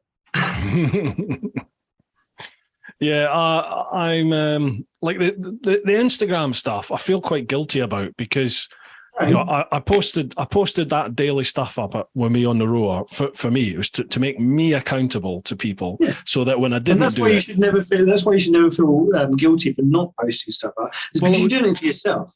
Yeah, but it was more a case of, I was doing that for me, so that people would go to me when I didn't post up. Have you rode today yet? And that was brilliant. Yeah, to have people go, I haven't seen any rowing from you today, and I'd be like, right, fuck it, I've got to row. So you go and row. Is this where I can trust you in the future? Yeah, definitely. Honestly, like peer pressure works for sure. Little black note, it'd be like, trolled TeapotOne. He hasn't. But the thing is, at the moment, I couldn't give a shit. I really couldn't give a shit at the moment. But when the pin goes and I start rowing again, like, that sort of stuff will keep me going. That stuff will keep me rowing. Rowing so boring. No, I love it. I love it. Maybe if I was on a river or a lake or something, I'd be okay. No, I love sat in my garage on the rower, because when I first start, 2-3 minutes in, my heart feels like, and my lungs feel like they're going to explode. My heart's going to come out my chest. 2, 3, 4. You should try on a submarine next to the macerator. Because then once you start breathing heavily, then all you're doing is breathing in 150 Matlow's leftovers. Oh, nice. Lovely. The running machine was at the other end, because the captain used to like the running machine. Right, so you didn't want to be anywhere near that. So that's why I used to do the running machine. I'd do 10K every other day. Jesus. And I loved it. It was amazing. And I hate running machines, but it was all you had. So I'd put a film on, and I'd watch a film on running or whatever. But yeah, I hate it, because I come back, and the first thing I did was a park run with one of my friends, which is only 5K, and you're like, oh, it's easy peasy. But real life running is different from running machine. Totally. Yeah, totally. I don't know what I did. At all, but I screwed my ankle, and that was it. Couldn't run again. Right. Like, we're getting off topic here. Let's head back to some questions. Real questions. Deep Joy Rides. How did you choose the name hippo-drone? Drone. Right. Well, I can't show you, because you'll probably get demonetized or something like this. But this svelte figure of a body, if I take my T-shirt off, my nipples look like hippo eyes, and my belly looks like a hippo nose. So I'm not going to show you that, but that's kind of where the hippo comes from. I previously had a channel called Hippo Plays, which was an airsoft and PC gaming channel, which kind of never really did anything. But that's where my logo came from. It was airsoft, which is why there's a gun and a hippo and a parachute and stuff. So the parachute. I did wonder about that. Yeah. No, so it's all relevant. I stole the image. God knows when Disney's going to catch up with me on that one. But yeah, it's the parachuting, the umbrella thing. That's from me doing the skydiving. The hippo is because of the belly. The gun is because I used to do airsoft, and that was what my old channel was about. And then it transferred over to hippo-drones, which is play on hippo-drone, which is where all the horses and circuses used to happen indoors in the middle of London and all that sort of stuff. And I kind of thought that's something to do with motorbike, sort of play on words, a bit weird, tenuous. Yeah. And the drones is because I talk up to rubbish. It's nothing to do with drones. I thought it was something to do with drones. I was looking at your channel and going, what's the drone stuff? I get a lot of people sort of joining me, like, and then going because they think, oh, it's a drone thing. It's going to be a drone thing. I mean, I did have a drone because we discussed drones in the past when you first got yours, because I had mine a week or something before yours or something. But you were using yours, and I discovered I wasn't using mine, and so I sold it because admittedly, with where I work and drones, they're not friends.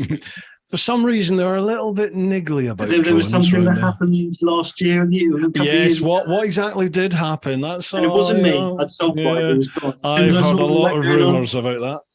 I sold mine because I just assumed it was going to get locked down. No one was going to be able to fly in person privately and stuff like that. So I just got rid of it. But me having a drone was nothing to do with my channel. It was a coincidence. Right. Well, there you go. Deep Joyrides. Just a question. Oh, another one from R-Rated Customs. Final question. Naked street bikes, should they be made to cover the nuts when on public roads? Well, I personally think that when you're out having fun, you should let it all hang out. So let the nuts hang out. Exactly. Swing free. Deep Joy Rides. Hi, Pete and Bruce. I'm originally from Luton, but now live in North Wales, where the roads are proper pucker and fantasticals. If either of you could relocate... Absolutely. Yeah, it's cracking over there. If either of you could relocate to a place where your favourite roads are, where would that be? Woo-ha! Spain or Scotland for me? Boom. Well, we've already mentioned that Scotland has got amazing roads, but they also have midges. Yeah. And I'd probably, if the police didn't follow me, I'd go down to Cornwall. And if it was just any other place, Spain.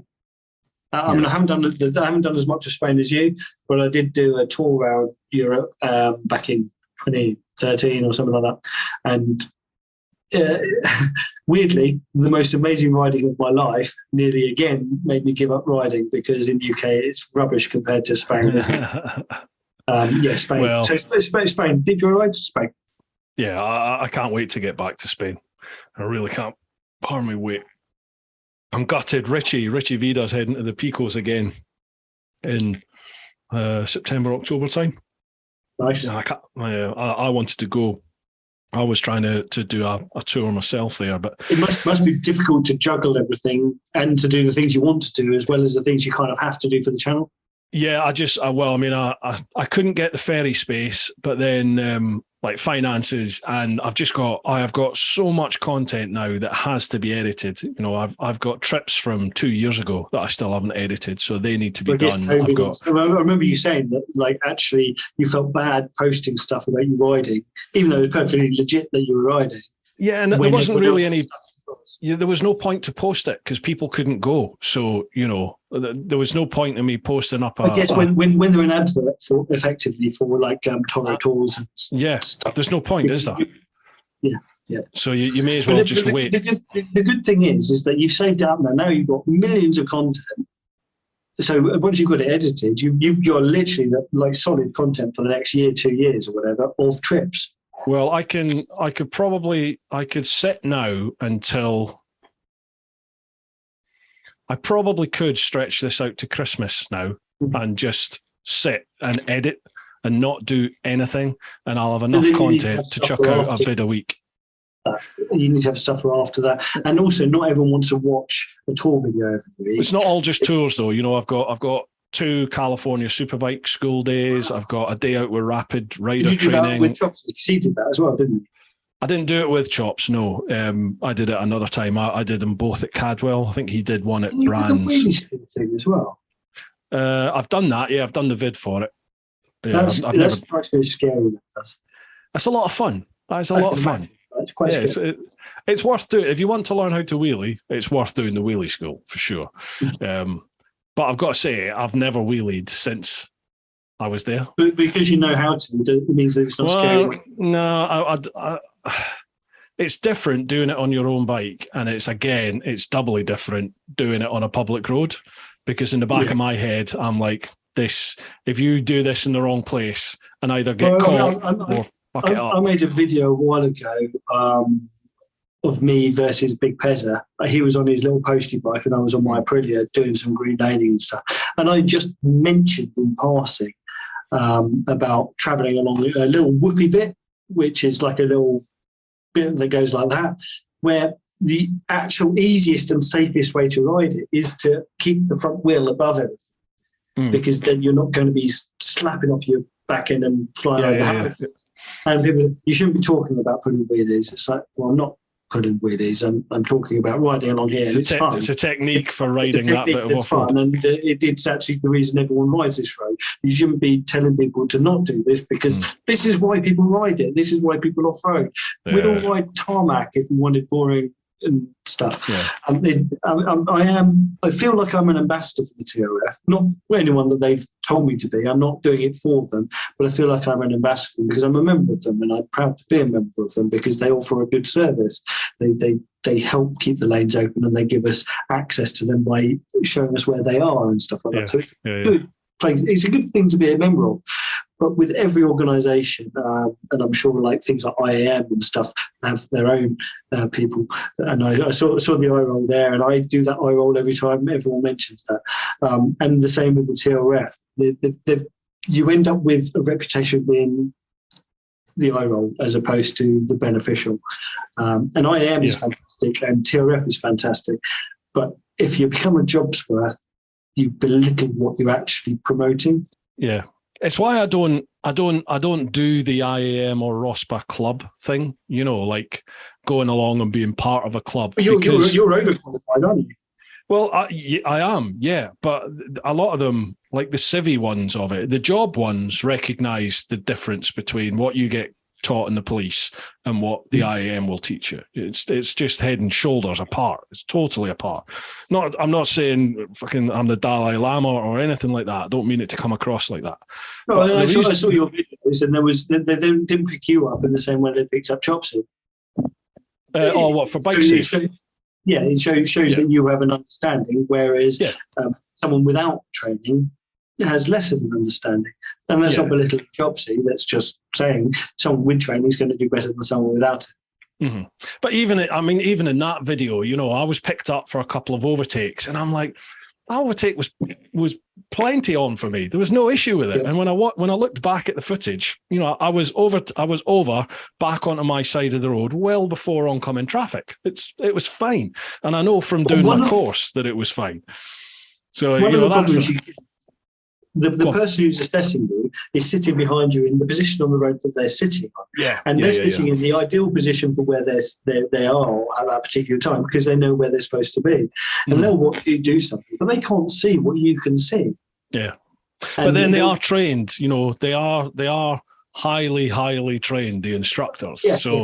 You can't really pull one over on them. But I did feel on there, I did think, to me, it felt like you're saying this because you're on video. Maybe they had to pick you up for Civvy Street. Yeah, that's how I felt. When I did my pre-leaving the Navy stuff, I did a load of recall training and stuff to make my engineering experience valid in real world stuff. So I did 17th edition and Part P and stuff like that. And City and Guild are terrible for putting like double negatives in their questions. So they're trying to make you fall over by not reading the question properly, as opposed to fall over by not knowing the answer. And RTFQ, read the fucking question. Which is a very valid point for exams. But actually, what I think these companies are doing is validating themselves by putting in questions that people are going to get wrong because they haven't interpreted the double negative on a question or something like that. So the city and guilds will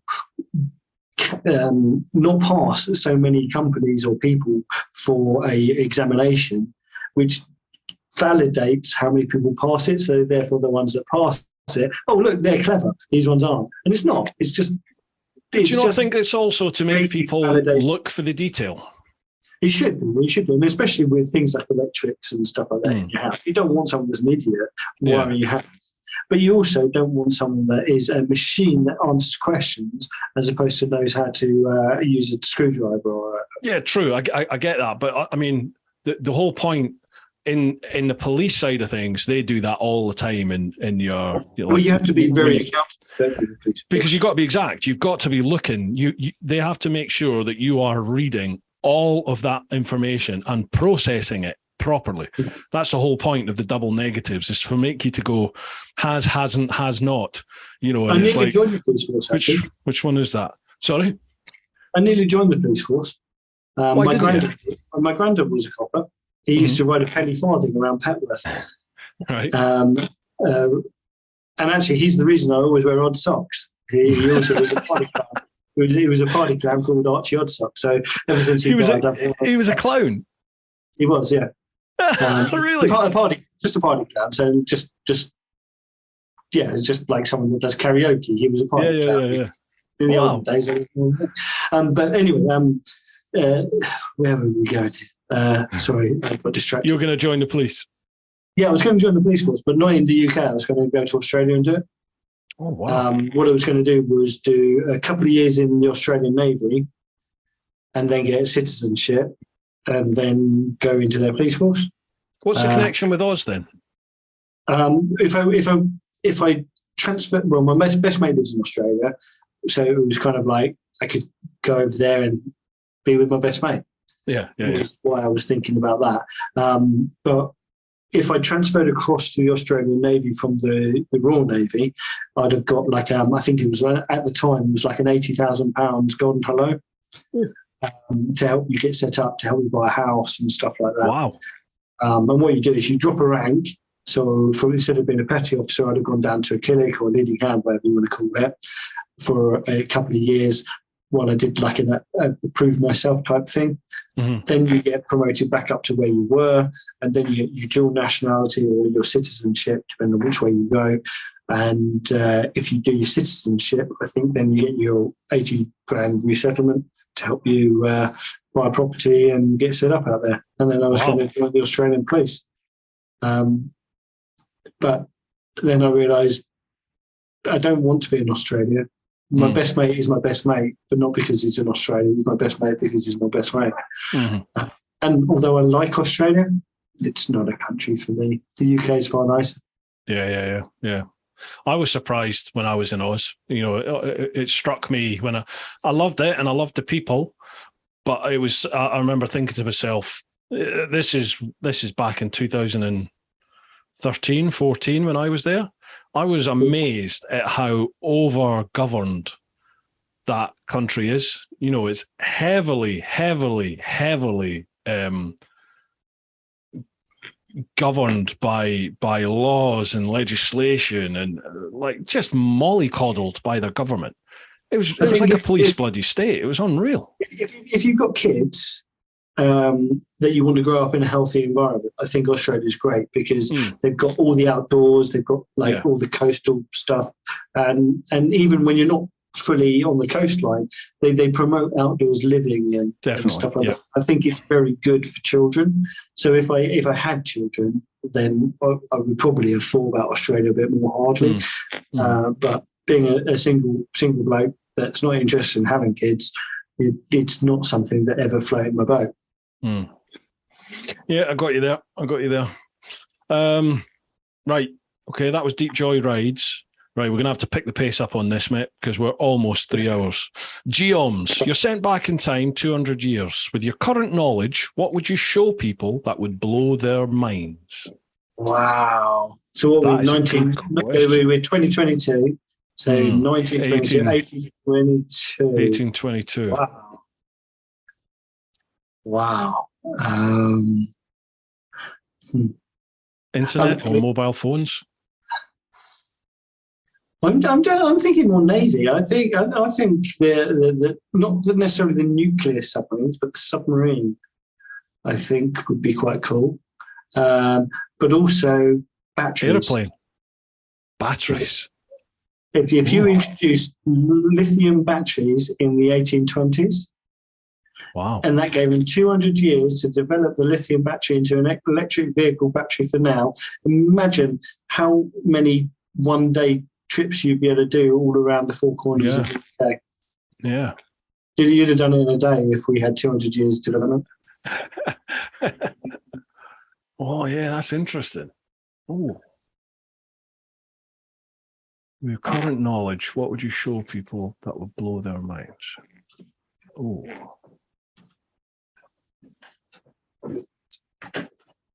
God, I mean, there's so much that we take for granted today. Absolutely. I mean, like you said a minute ago, mobile phones. A mobile phone would just what? That would be magic. That would be witchcraft. The fact that you can show them a picture of a cat on your phone licking a dog. Yeah, but 1822, if you showed people... They wouldn't have even assumed that a cat would lick a dog. But 1822, if you showed people just a photograph, that will blow their mind. If you showed people a colour photograph, that would fry their mind. If you then showed them a video, they would just be blown away, wouldn't they? So to have all of that, plus everything else on a mobile phone, wow. It is a mind-blowing question. That's a flipping good question. But he says your current knowledge. So is the knowledge that you possess now? I only just about know how to cut crayons. I make a mean bacon and egg wrap. That's about my knowledge. Yeah, if you're talking about my own personal knowledge, that's really quite limited.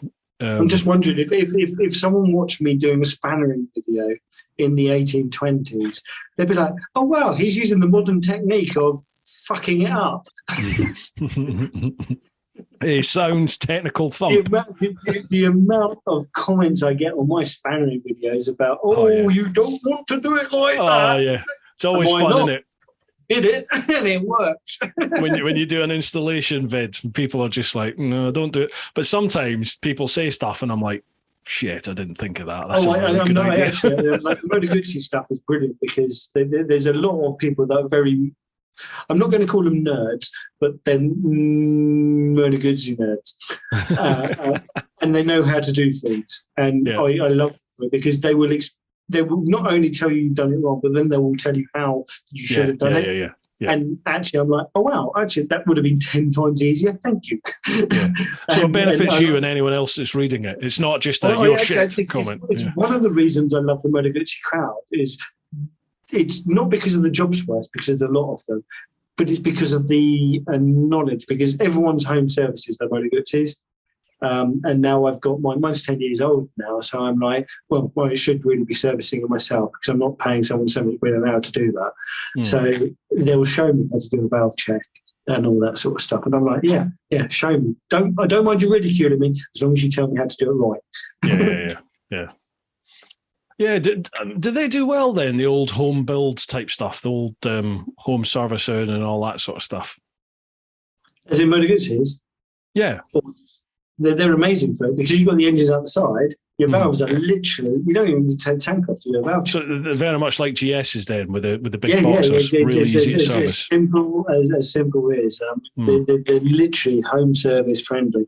I mean, it's only because of traction control, ABS, and all these ECUs and stuff that make them less home serviceable. The more electrics, the less you can do at home. Yeah. But as long as it's just basics, do it yourself. I've got that little Chinese 125 that I got when I was on the motorbike TV last year. We were given £500 to buy a bike that you had to take to the KTM centre. So I got this little Chinese 125, and it's a total rust bucket. But I fell in love with it. I think I called her Penny. So I was like, right, or Peggy, I think I called her. So in my head, I've had this dream that I'm gonna dismantle her totally and then rebuild her and customize her into a cool looking little 125. That'd be amazing. But I don't have the time and I don't have the finances at the moment. And I was going to say knowledge, but the idea is for me. You can wing that. I learn on the way, really. But I just haven't got the time and the money at the moment to do it. But that's something. For a little while, me and my friends came up with this idea it was a race series called the 12500s. Mm-hmm. And we had logos, we had T-shirts. I even got trophies made with engraved in glass and stuff like that.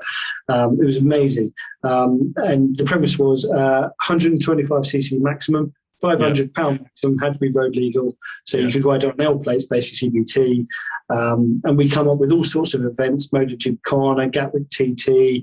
But the penultimate event was called Shot Blast Speedway, where we'd go into a field, lock ourselves into a field and do down a shot, out lap, fast lap, in that shot, out lap, fast lap, in that shot, and until the last one was standing sort of thing.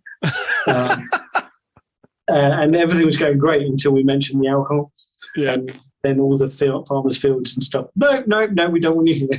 Can't imagine why. What could go wrong? yeah. And actually, that was the motto. What could possibly go wrong? But we translated it to Latin to make it official. Pete, sign me up. I'm up for that, mate. I'm up for that. Well, I really would like to bring it back, not necessarily with the Shot Blast Speedway, because no, do that one.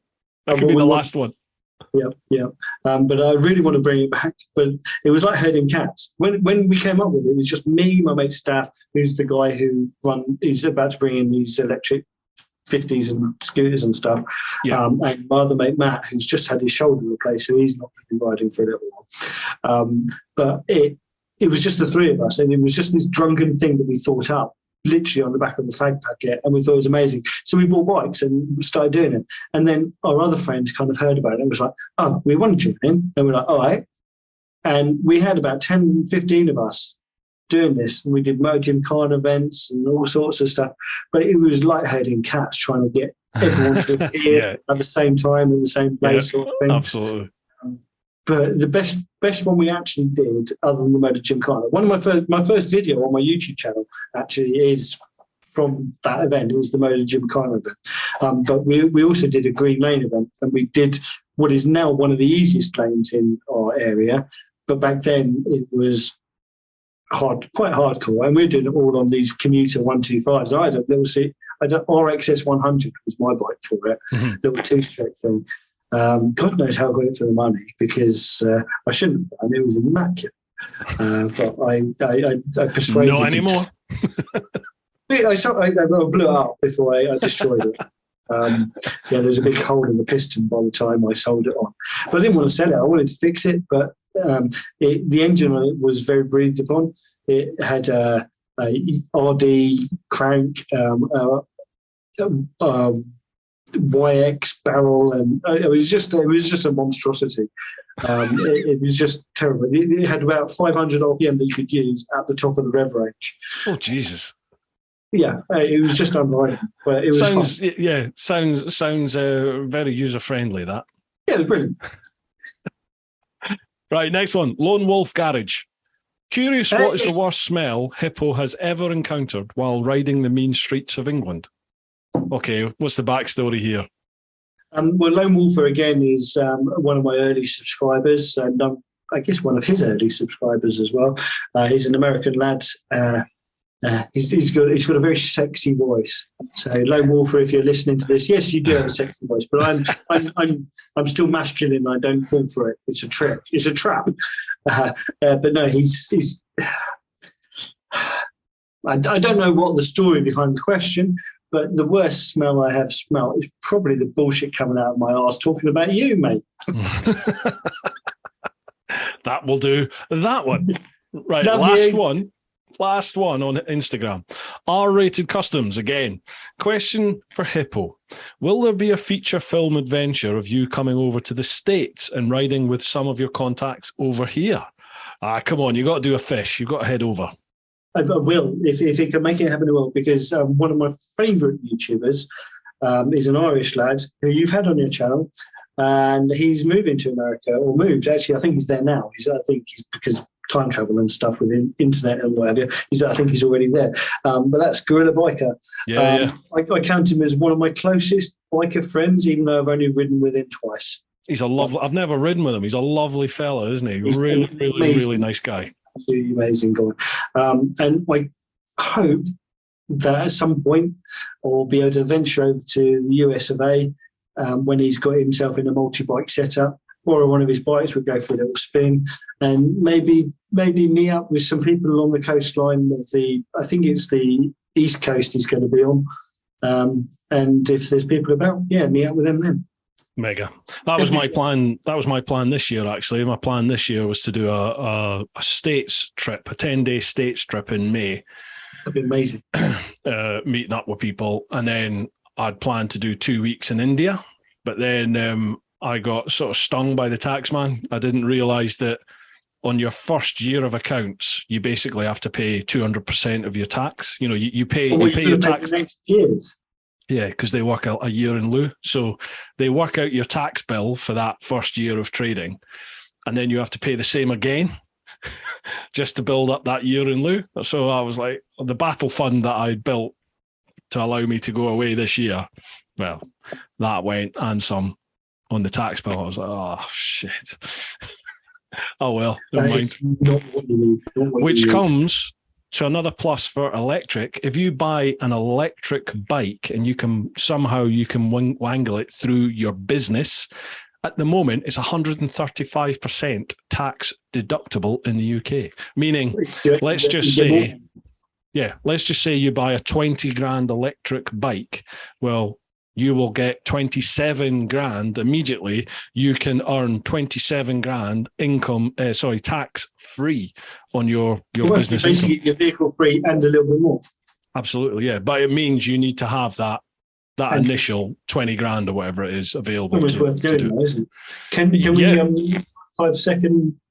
Of course, yeah. We've got 2 questions left, but feel free. Off you go. Go. I've not broken the seal yet, folks, so I'm all right just now. But yeah, folks, you're almost at the end here. We are 3 hours and 10 minutes so far, and we've got 2 questions left over on Facebook. So we'll deal with them once Hippo comes back. Have I got anything to chat to you about? I've got loads to chat. I'm really excited about this debrief with Alec over at English Electric, because there's lots that I want to say about that electric ride, positive and negative for electric. There's a lot there. I want to do it again, to be honest. I would really like to do it again on the Xperia, just because I think it would be a different story. I think it would be a lot different to what it was on the Rebelli RS. The Xperia gets roughly, it's about double the mileage in between charges, and it's about the same time to recharge. So it'd be interesting. You know, rather than doing that 40, 50, 60 mile range, I'll be getting 80 to 100, maybe even 110, 120 miles in between charges. And I think that's far more acceptable, especially if you only need to stop for half an hour, 40 minutes maybe to recharge. I think that's a lot more acceptable. But anyway, we'll see what comes. What else is coming with the channel over on TeapotOne itself?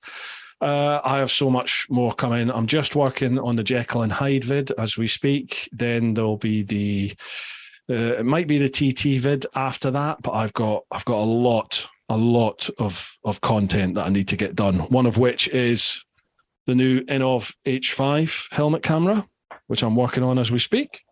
And this one that just came in today, this is hot off the press, probably isn't even for public knowledge yet, but this is a new helmet camera by Techologic, the HC1. It's not an action camera,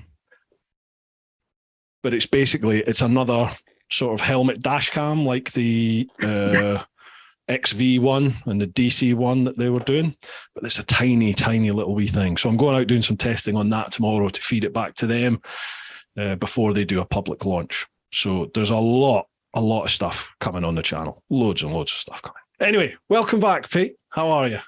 Hi, I'm a little bit lighter. Mate, I haven't broke the seal yet, so I'm okay. Yeah, I don't know how you're managing that. I don't, because I'm normally the first one going, I need to go for pee. Right, that's all the Instagram ones. We've got 2 questions over on Facebook. There's a couple of posts for people going, they're really looking forward to it, but we've got 2 proper questions. So again, that's over on facebook.com/TeapotOne. Again, I'll leave Pete's links down below. Motorev.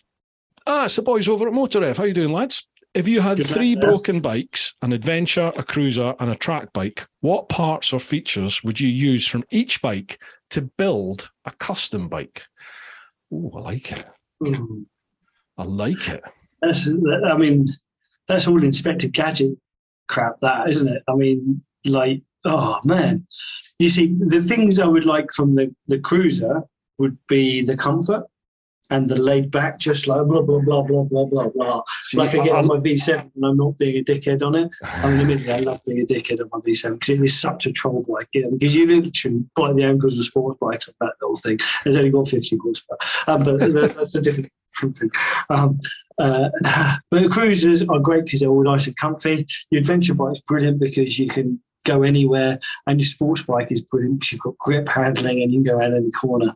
So if it's an imaginary world where you can have imaginary magical stuff happening, I guess it would be the tyres and handling of a sports bike, the go anywhere nature of an adventure bike, and the comfort of a cruiser. But actually, the things I would really take, it would be a comfy seat of a cruiser. It would be the go anywhere suspension of an adventure bike, but it would be the grip from a sports bike. So I would probably end up with a supermoto with a comfy seat. See, okay, all right then. I would base it on the adventure bike, something like a GS or a KTM Super Adventure S. I'd base it on something like that. But from the cruiser, I'd take the big thumping engine, something like the big Indian, like 1.6, 1.8 litre, or the big Harley. The proper big Milwaukee, was that one? What's the big one they do? 135? It's like a 130 odd Milwaukee 8 that they do. It's huge, great big thing. It's immense, isn't it? It's almost 2,000 cc or something. So I would take that engine from the cruiser and whack that into the adventure bike. Now I know, but that for me I would have the comfort of the adventure bike because I don't find cruisers comfortable, which I'm gutted about. I took the Indian Chief out and I loved that bike, but after half an hour I thought my back was going to snap. About 15 years ago, I had to go on a Harley 48 from Guildford Harley Davidson, which is where you've had your Harleys flying. And I was blown away by how incredibly capable it was, but it was also like, I don't fit this bike. Everything was 1 inch further away than I needed it to be, because you can't move the seat, and I couldn't reach the foot pegs, and I couldn't reach the handles. So I had to literally bend in a way that is not natural to reach handlebars. And then I was sitting almost on the petrol tank to be able to reach the foot pegs. And that was the thing that I upset me the most because I wanted to love it. But I love the Fat Boy. I really love the Fat Boy. Did you know the reason I really enjoyed that? Did you know the reason I got a Moto Guzzi V85 was because Harley Davidson didn't get back in touch with me about the Sport Glide? Really? Yep. If they'd got back in touch with me, I'd be a Harley boy now with little chaps and leather jacket and shit. You got to do the whole scene, haven't you? You have to do it. Well, I'm going to, when this video comes out, I'll probably already have been there, but I'm going to the Wild Southwest Rally. I don't know if you know Mackie Jericho. No. He's a lovely guy. He's a lovely guy. Actually, tiny small world. He knows my sister from the olden days, which I really want to have word with him about. He's a Derbyshire lad that lived in Cornwall that now lives in Derbyshire, and he runs the Wild Southwest Rally, which I'm going to. But that will already happen, so I'm not shouting out. It's just a thing. I'd never heard of that actually. I would take the adventure bike, the engine from the cruiser, and I think I would take what would I take from the track bike? I do like the blipper, the quick shifters and blippers on track bikes are beautiful, but then that just wouldn't fit the cruiser engine. Do you know what I mean? Well, you want a DCT for a cruiser engine, don't you? Oh, no. No. The only bike the DCT makes sense on is a Goldwing, and it's beautiful on the Goldwing. Isn't that what a cruiser is? What, a Goldwing? No, that's a sport tourer. That's a sport tourer. It's the size of a planet. Yeah, but that's one of the most agile bikes I've ever ridden. It's phenomenal. Mate, it's incredible. It's not fast. I know TMF loves it as well. It's the biggest surprise in motorcycling I think I've ever had is the Goldwing. It is one of the channels I follow. They actually went from Harley to Goldwing, and they were like, "Oh my god!" I was they're an American guy, so they're indoctrinated with Harley Davidson being the thing that they should be riding, and they went to this Goldwing, and they're like, "Oh, Harleys aren't all that good." What I like about Harleys is with the big Milwaukee engine, and I've not ridden any of the old, like, sort of, pre-2020 Harleys. I've not ridden any older Harleys. So I've ridden the new Milwaukee 8 engine, and I've ridden that new, fucking hell, what do they call it? The new engine they've got in the Pan America and the Sportster S. The Milwaukee 8 engine, it's got a soul. It's alive, that engine. You get on it and it's like the bike feels alive, and I get why Harley guys are Harley. Totally. Yeah. Second I got on it and I rode it, I'm like, this thing's got it's not as agile as any other bikes out there, but it's unique. There's no other, but the only thing that comes close, I think, is an Indian. But the Indians feel tighter, I would say, more better put together. They're a great engine, but they haven't got the soul that the Harley's got. Do you find it odd that actually a character bike isn't a good bike? It's a bike with flaws, and that's why we love them. Yeah, it's like it lives and breathes, doesn't it? I can't remember who it was, but Jake the Garden Snake, I think, was riding oh, no, wasn't it? I can't remember who. But someone was riding a Moto Guzzi the other day on a video I watched, and they weren't slating it, but they were just like, "Oh, it's shade too certain." It was like a V85. It wasn't slating it, but it was like, it's not what I expected. But then he was trying to compare it to a Super Duke adventure bike, Super Duke car, and all that stuff. And it's an 850cc pushrod, air-cooled V12. Totally different bike, It's effectively the Sportster of adventure bikes. Mm-hmm. And a pushrod engine is never going to set the road on fire. Yeah, I was. Doesn't mean it's not fun to ride. I was really taken with the Harleys, I've got to say, and the Fat Boy in particular really got me. I was like, "Oh, I could see." It suited you as well. I mean, don't get me wrong. I know you've got the big old beard and stuff, but you're a big lad. I mean, big bikes suit big people. Yeah. And it doesn't mean that that's the bike that you want to ride, but it doesn't mean that that's not a bike that works for you. Mm-hmm. Yeah, I could see one in my garage at one point in life, but not yet. Not yet. After a lorry win, probably.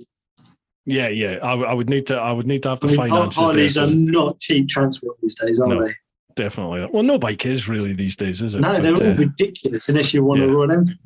I still never ridden one. Never ridden one. Me neither. Right, cheers for that, Motorev. Next one, Kevin Rogers. On a scale of 1 to 10, how embarrassed does hippo-drones get when Pez turns up on a bike with half of it missing, but still ends up in front?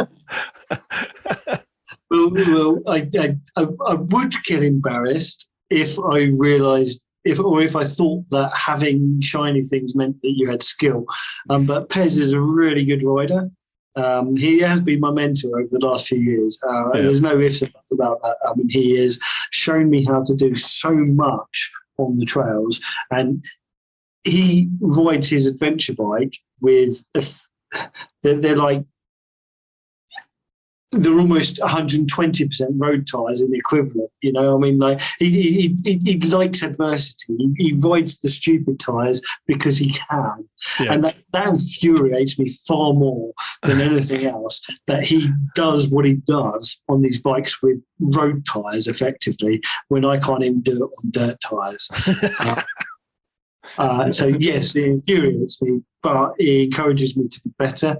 And to be honest, how can anyone hate Bez? He's a fucking awesome guy. Do you know, I've met him in passing at a couple of shows and stuff, just literally quick chat and stuff. But I've never met anybody who's met him and spent time with him who's never had anything but good things to say about the bloke. And that's the measure of somebody that if everybody turns around and goes, they're a top person, really decent. I mean, he has his opinion on things, which is sometimes abrasive, but don't we all? And to be honest, actually, I like someone who is prepared to disagree with me on occasion, because it actually makes you question things.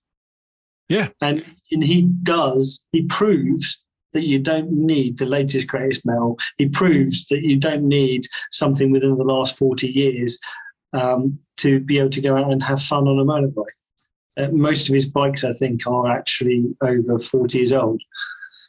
And like you, he's out having fun on motorbikes, isn't he? That's what he's doing.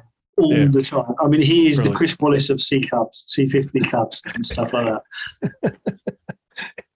Right, nice one, mate. We've got through all the questions. Almost 3.5 hours. Jesus. What's the record for your podcast for the longest? I think it's about 3.5 hours, I think. But so then there's been a few pee breaks, so we'll probably get this down to about 3 hours. Yeah, edit out all that. Yeah. Well, they weren't that long. The pee breaks weren't that long, actually. So. Oh, no, they were long enough. I'm a manly lad. Right, dude. I'll have to draw this to a close. But before I go, the floor's yours, mate. Shout outs, whatever you want to do, plugs, feel free. Over to you. Well, we've already plugged Big Pezza and Mr. Fish. I just want to say hello to Phil480. He's one of my favourite YouTubers.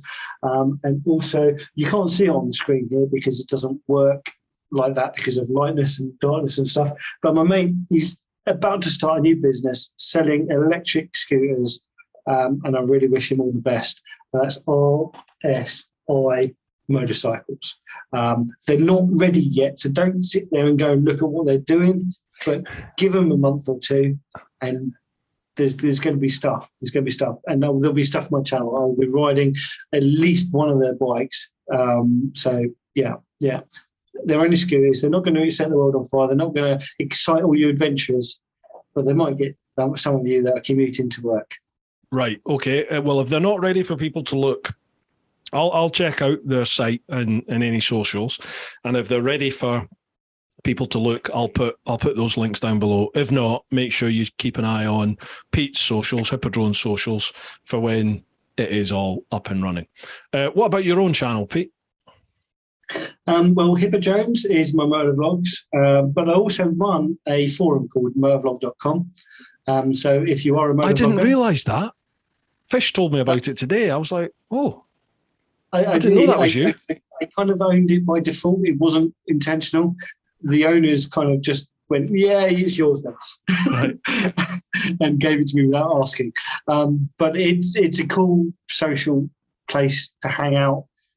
It's not the biggest place in the world, but it's a forum.